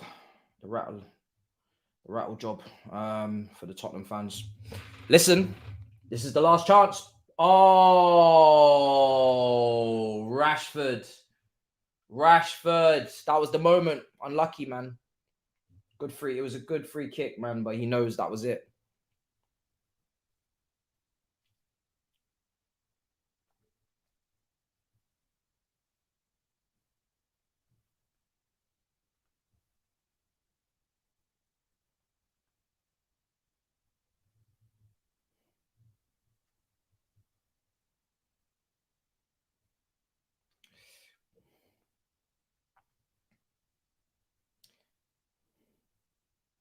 Full time.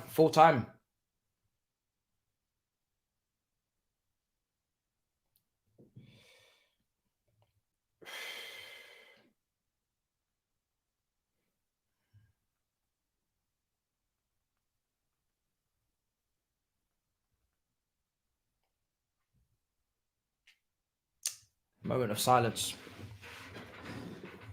Well, my sweepstake remains intact. So I told you I'll take my W regardless. I don't know what else is going on. That's a long day.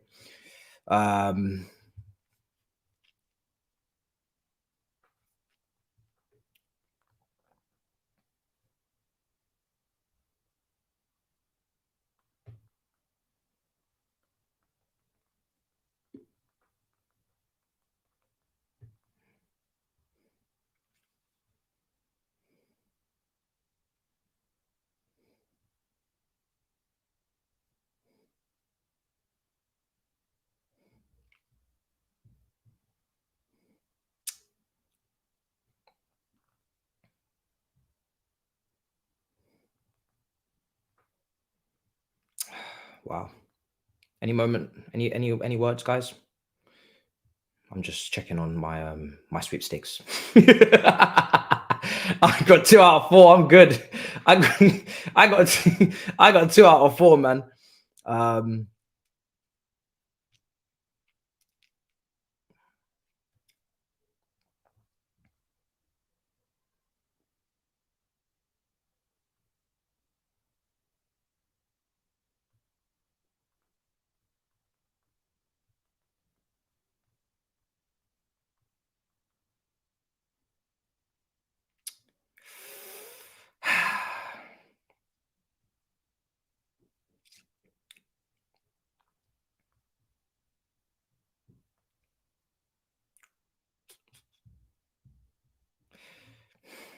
Well, there you have it.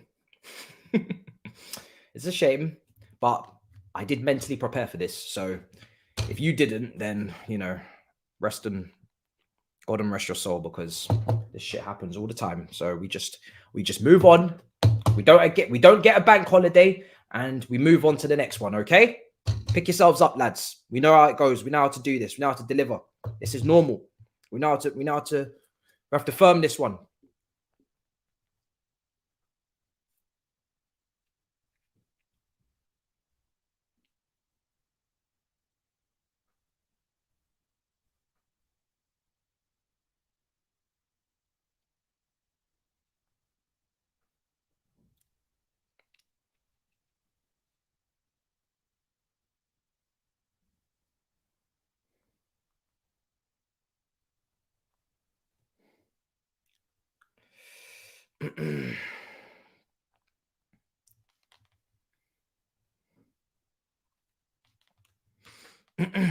No, let me change that. See, now what I'm on, unfortunately, is if you don't laugh, you'll cry, right? So I'm on a rampage. Yeah.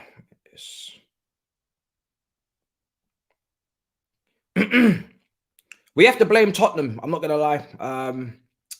We blame Tottenham when we move. It's nothing to do with us. That's a Tottenham problem. If you had a Chelsea player take that, would have scored. So I'm not involved. I'm really not involved.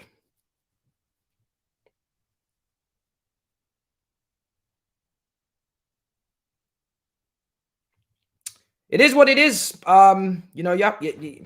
What can you do? What can you do at the end of the day? You know, Giroud scores, Chelsea, DNA, cotton fiber, winning, knows how to do it in the big moments. Kane, unfortunately, Spursy, it's not his fault. He was wrapped around, the cloth was wrapped around him. He doesn't know any better. I can't blame him. We can only yeah, you can't, yeah, it's just you can't be trusting players that are not used to winning, you know. That's just how it goes.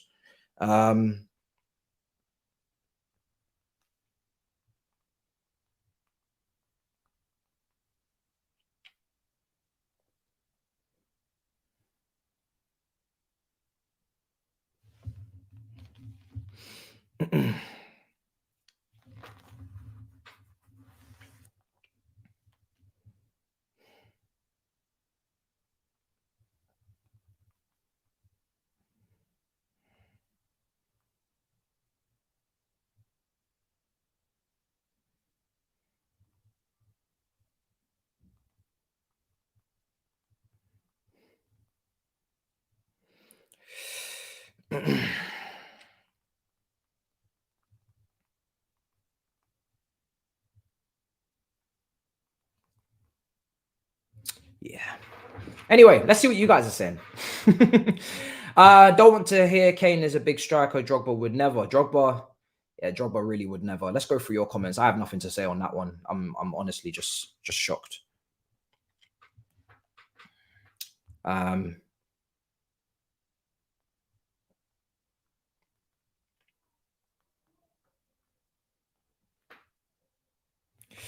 Okay, they are going home. Another match closer to the Premier League return. How do I end up hating Tottenham even more? It's not easy. It's not easy, but right now I get what you're saying. I feel it too in my bones. You better cook Thabz for this. I will definitely cook him.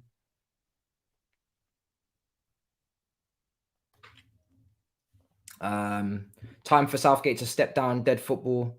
No Maddison, Grealish, Trent, Ben White played all of the. Yeah.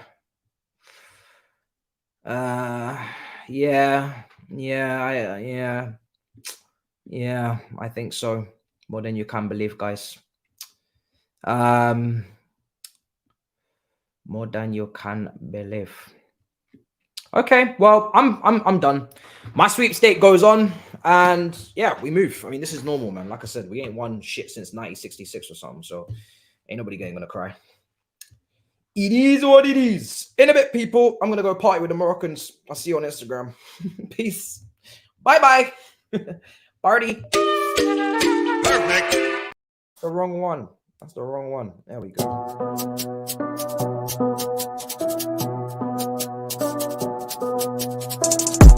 go.